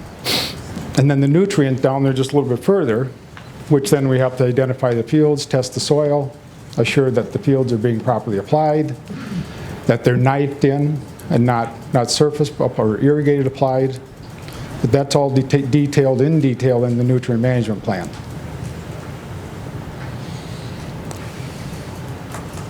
Questions from the board? Okay, I'm going to ask each board member to... Don, I was going to amend my motion. Oh, sorry. Thanks.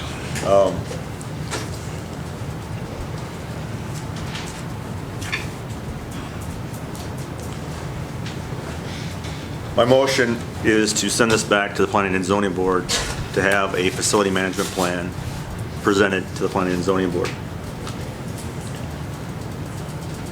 as defined by article, as defined by point 10 in our zoning ordinance under section 519.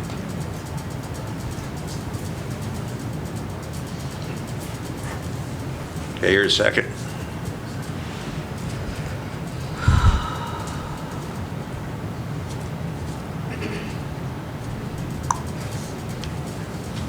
I'll second that. We have a motion and a second. Any other discussion? Is there, I'd like to suggest, I heard a month and I heard 6 weeks. How about if we give them 2 months to come up with all the information? That'll give them ample time to think about it, to get everything, because I know how, you get holidays, you got family things. We give them 2 months to get all their ducks in a row. They can take the time as it needs, as I see. They get it done in a month, they can bring it back in a month if it's done in 6 weeks. I want to err on the side of caution with this, is what I'm doing. I see all the hard work of what the applicants have done. They're going above and beyond the minimum requirements. They've hired a third party, which they didn't have to do. They have a Class C facility. It's below state requirements and a state permit. They've done above and beyond. But I'm going to err on the side of caution to delay it, is the reason I made this motion. I've not made up my mind. I just want to make sure we err on the side of caution. So, can I speak? No. No. Public Mr. comments Chairman, done. may I speak to the board? Public comments done. We're gonna finish this. You know, I'm,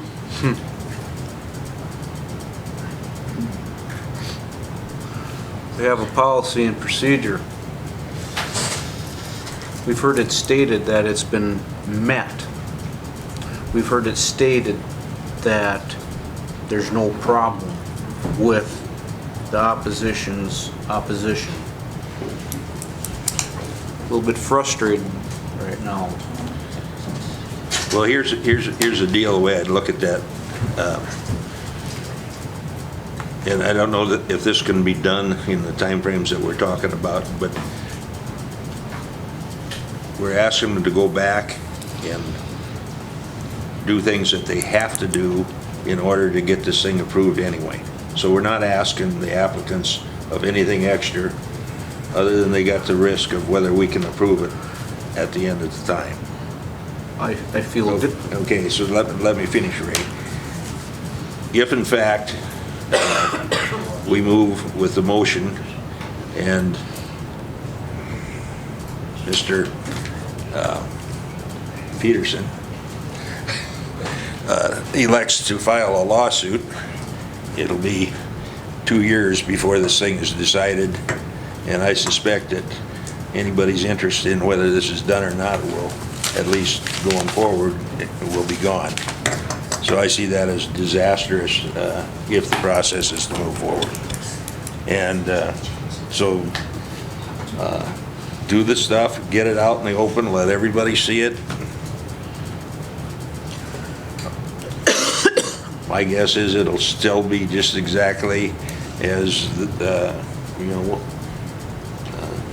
it's proposed. They'll get their sites, but I don't know that. But at least everybody can say they looked at all the data. And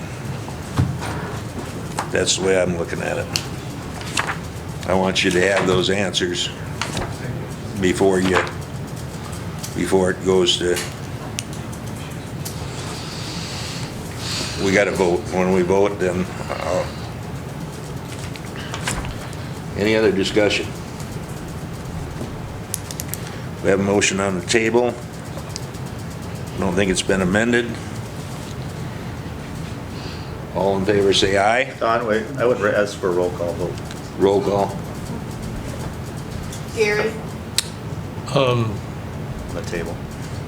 Yeah, we want to table the thing. All right, the motion is to go back to planning and zoning.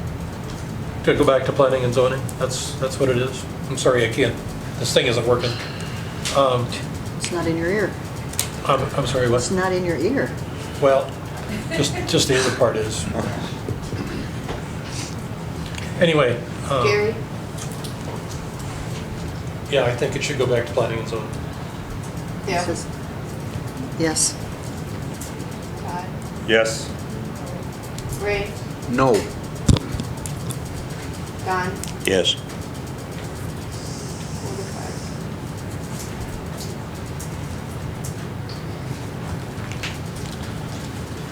Well, that's the first one. We got 6 more. Mr. Now, I promised that gentleman that he could speak. But you have to go back. Come up to the mic.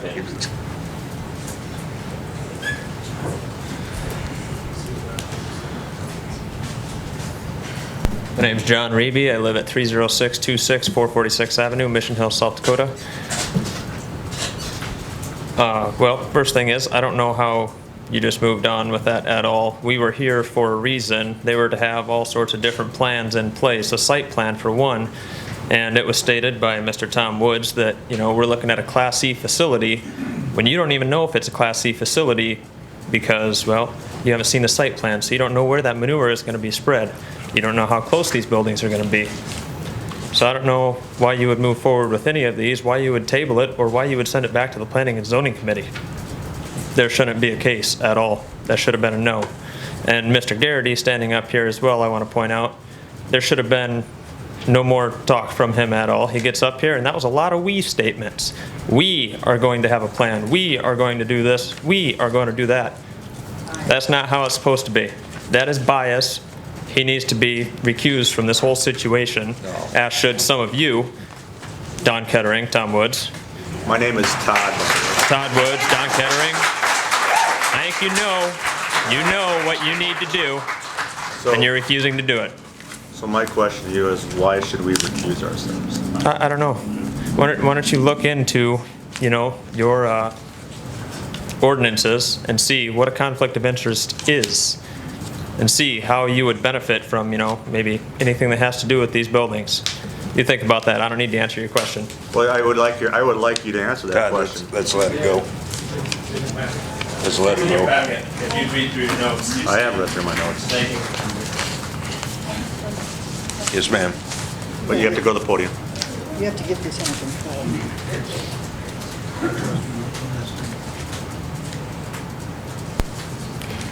My name is Lisa Utek, and I live at 928 Bukowski Drive in Mission Hill. Aren't you two on the Planning Commission? And so you approved this from the get-go, and now you're sending it back to yourselves? Yeah.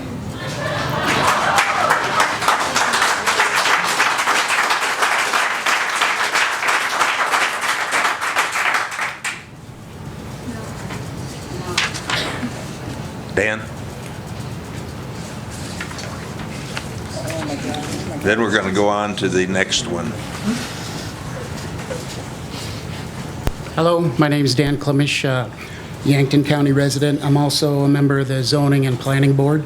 I guess I don't understand why we're going to send this back to the Zoning and Planning Board. I brought up many of these issues at the June 13th meeting, and it was just smoothed over. I mean, it was a 7-hour ordeal. But as a member of the Zoning and Planning Board, I don't think that they can take an objective look at this again.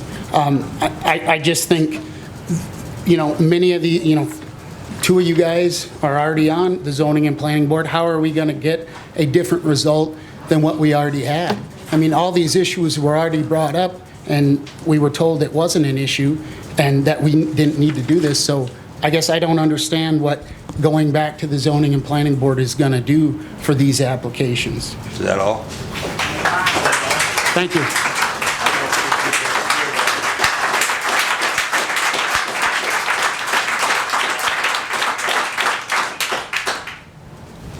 Sounds like everybody wants a yes vote today.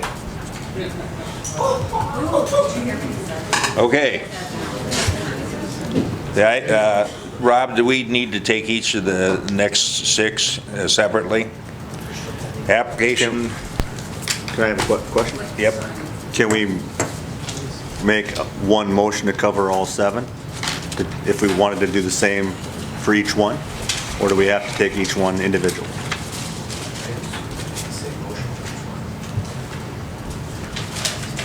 Makes sense? Do I have a motion to move all 7 applications back to the planning and zoning? It'd be the 6, we already got one. 6, yeah. Back to the planning and zoning committee.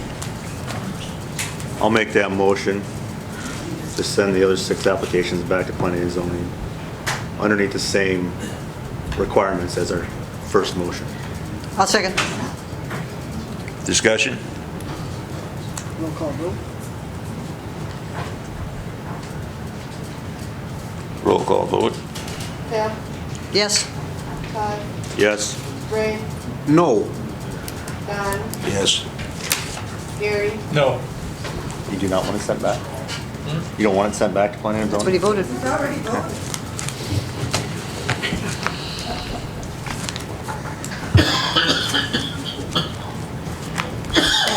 Three to two. 3 to 2. It's in. That's it. Okay, we've got, You need to go out of Board of Adjustments. I want to, I have 4 hands up in the air. And that's, we're going to take those 4 hands. Ma'am, start with you. Yeah, you. Yeah. Please, but you have to come to the podium, though. Up the podium. What I'd like to see is something new that hasn't been discussed before. If it's been on the discussion before. My name is Marty Rose Washington. I live at 4473 River Rat Road, Gayville, South Dakota, 57031. I took the day off of work today so I could be here today, sir, ma'am. We all came here so our voices could be heard on decisions you already made. So I don't understand why we would send it back again to a board that comprises of you. It doesn't make any sense. Should I read what I have? No, I'm not on this barn, but that doesn't make any sense. Can you explain to me how that makes sense? Ma'am, there was some of the questions that were asked wanted more information. More information from the applicant? More information that should have been provided before today. And we don't. Okay, ma'am, we got your point. Next person. Sir.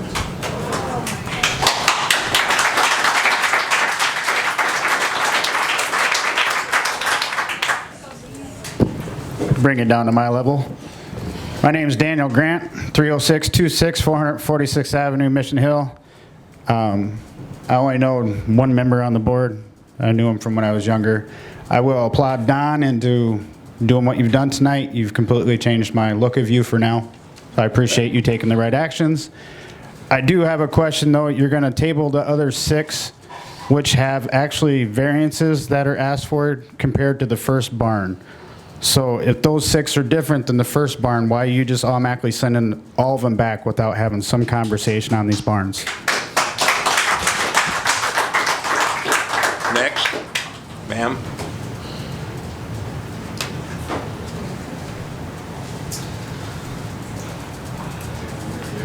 My name's Andrea Whitmire. I live at 30674 447th Avenue in Mission Hill. I'm just kind of wondering how, I just wanted to, I wrote up a paper to be presented to you guys today.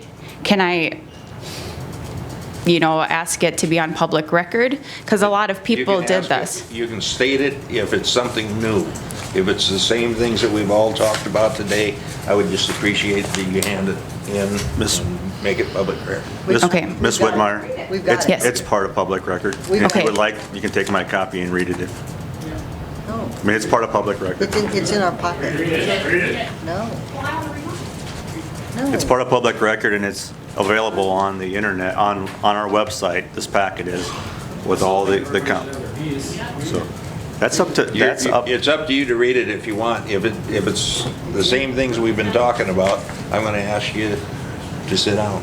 But if it's new, Some of it you guys have heard before, so I'll skip that part, but it's Okay. mainly about quality of life issues. Okay. I did a little research on the hog confinement that was proposed by the North Hill Farms in 2006. I found an article written by the Press and Dakotan stating the North Hill Farms building permit for 2 buildings that would house a 2,000 hog piglet production operation does not meet the requirements of Yankton County zoning ordinance.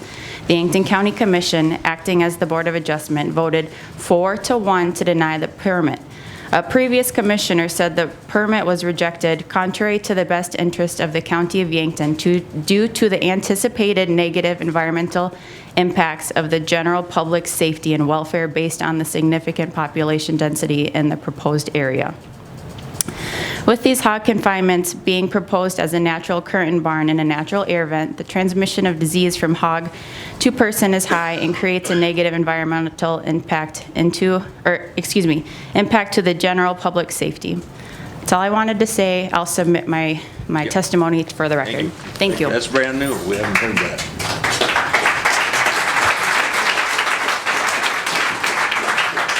Was there one more? One more? The gentleman in the back by the door in the blue shirt had his hand up the entire time.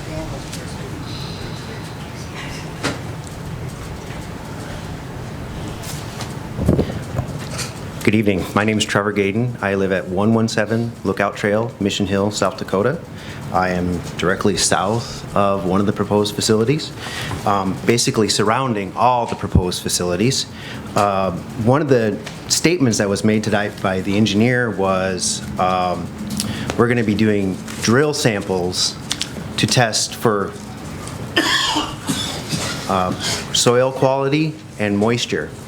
Well, if you're proposing that they come back in 60 days or 2 months or whatever you want to call it, I don't know about anybody here, but I think we're kind of in a drought. So I know traveling my gravel road to my house every single day in the spring, I have water in my ditch, 2 feet below the ground. The ditch is 2 feet lower than the ground level, and there's water in it all spring. Now, there's no water, but there's cattails. How can you tell me that taking a soil sample in the next month or two is going to tell you what kind of moisture is going to be underneath these hog facilities? It's the wrong time of the year to test for this kind of application. Thank you. Thank you.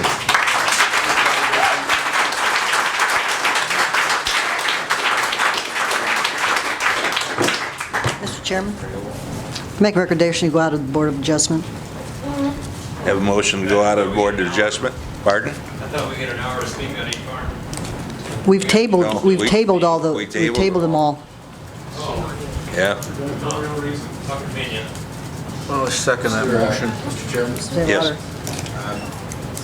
I delayed about a 3-minute presentation on variance law, not specific to these barns, but I think it may be helpful. We're certainly going to be talking about it when we're here next. I'd like to hear it.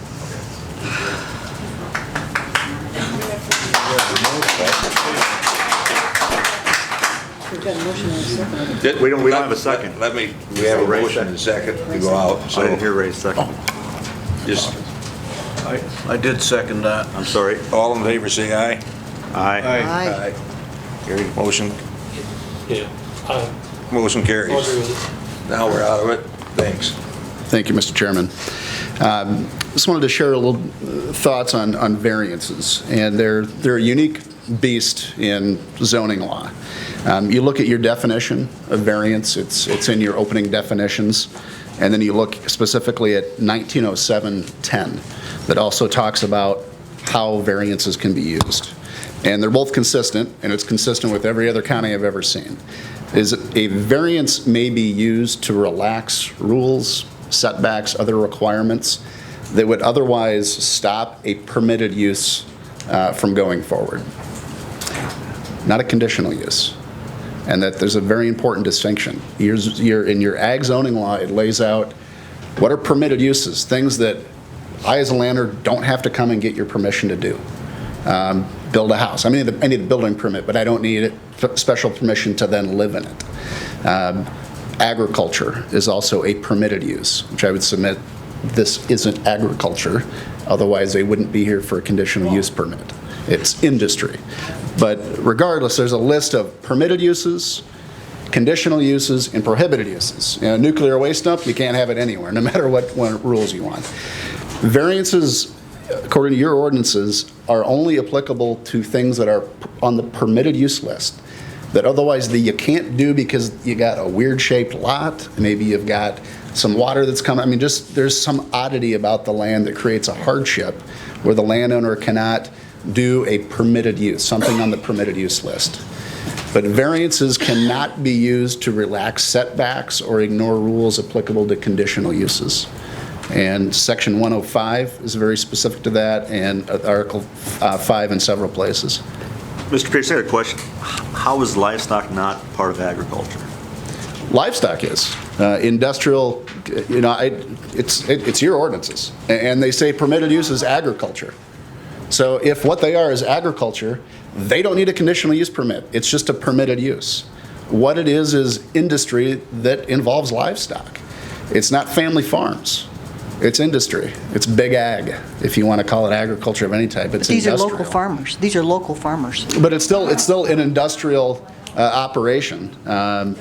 Well, thank you, that's all I have. But yeah, I mean, it's in your definitions. And even our state statutes don't call CAFOs agriculture, there's something else. But my point is, a variance can be used to relax rules for things on the permitted list.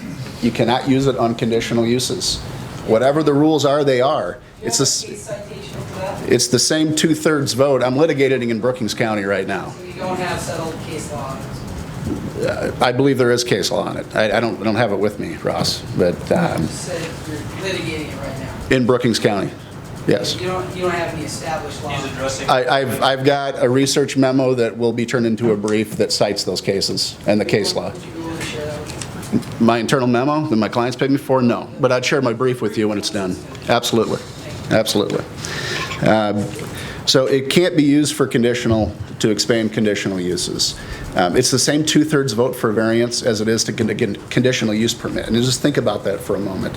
If you can 2/3 vote your way around anything you want, then why the hell do you even have ordinances? I mean, why do you even have these rules that are specific, shall, meet requirements? The only thing I'll say about that is I think you want to remember, and I'm not a lawyer, probably wrong on this, but these guys are following the rules that were set up in 2003. They're following the rules. I don't think that they are. I mean, I think under 519.10, that's a now requirement. Yeah. 519.1 and 2 before construction. They're in zoned ag areas. They're doing things that apparently the people that made planning and zoning way back in 2003 planned on them doing, because they set it up so they could do it. Only on a conditional basis. 507 says that animal feeder operations are suitable conditional uses. But a concentrated animal feeding operation, as you look at in your conditional use permits, why do they need a conditional use permit if it's a permitted use? I understand that point. So I don't think it's all I'm saying is they have some rights too. There's some law out there that. And I do, and their rights are, you should make them follow the rules that this community adopted, and don't make special rules for them. I honestly don't think we've made any special rules.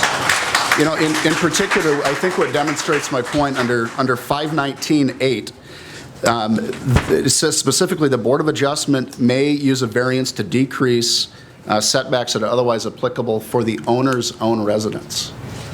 So if the CAFO operator has a house too close, the CAFO operator can say, I want a variance from it. It's my house, it's my operation. What do you care if I live close to it? And 519.8 says you can give them a variance for that. It's very specific that says that.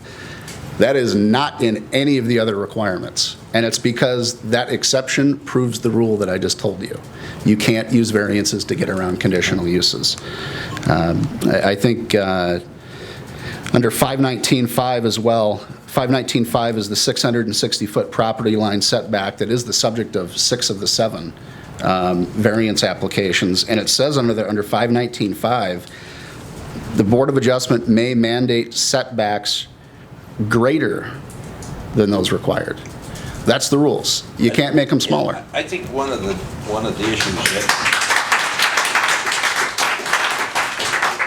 issues that will have to be addressed is, as I recall, on 2 or maybe 3 of the various, as I recall, on maybe 2 or possibly 3 of the variance requests, the applicants were actually trying to create a bigger buffer zone than they would have to by moving it. My recollection, it was. My only point is, so maybe everybody isn't going to, if they go back and say, well, I'll take the variance away and we'll go at it as it is, maybe everybody won't fare as well. They were trying to do it. Now, if they don't want to do it, coming up, that's their call. And several were for the right-of-way to the road. I mean, it wasn't to a property owners, it was to the road. Right, and my only point is that's the political decision made in 2003 and then changed somewhat in 2008. Those are the rules. And if those rules aren't compatible with the kind of development this board wants, you've got to change your rules. You can't just make up new rules on the fly. That's why they have variances. So, but I don't think so. I don't think variances can be used for conditional uses, and I think your ordinances are clear with CAFOs. There's only one instance where you can decrease the setback with a variance, and that's for the owner's own dwelling. And the fact that it spells it out proves what I'm saying is right. I disagree with that interpretation. Okay. Because you do a lot of zoning law, Ross.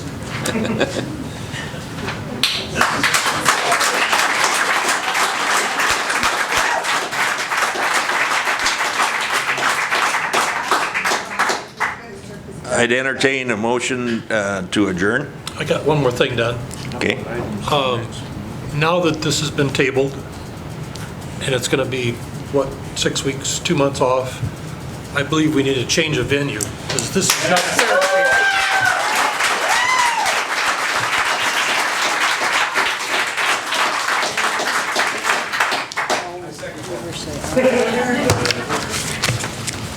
Yes. What? We've got a motion to adjourn. A second. I guess, yeah, I'm gonna let you say something. I didn't make a motion, because... No, I did. I said entertain a motion. Nobody made it. Yes, I said. I didn't Thank you. hear it. I appreciate it. Isn't it clear that nobody wants this? No, it's not. No. I would disagree with that, Pat. Just the people that benefit from it. Well, Isn't that how most things go? my last round of calls, I had 3 that spoke against, 1 that spoke for.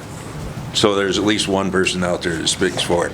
I've had dozens upon dozens of people that have talked to me and said they support agriculture in the county.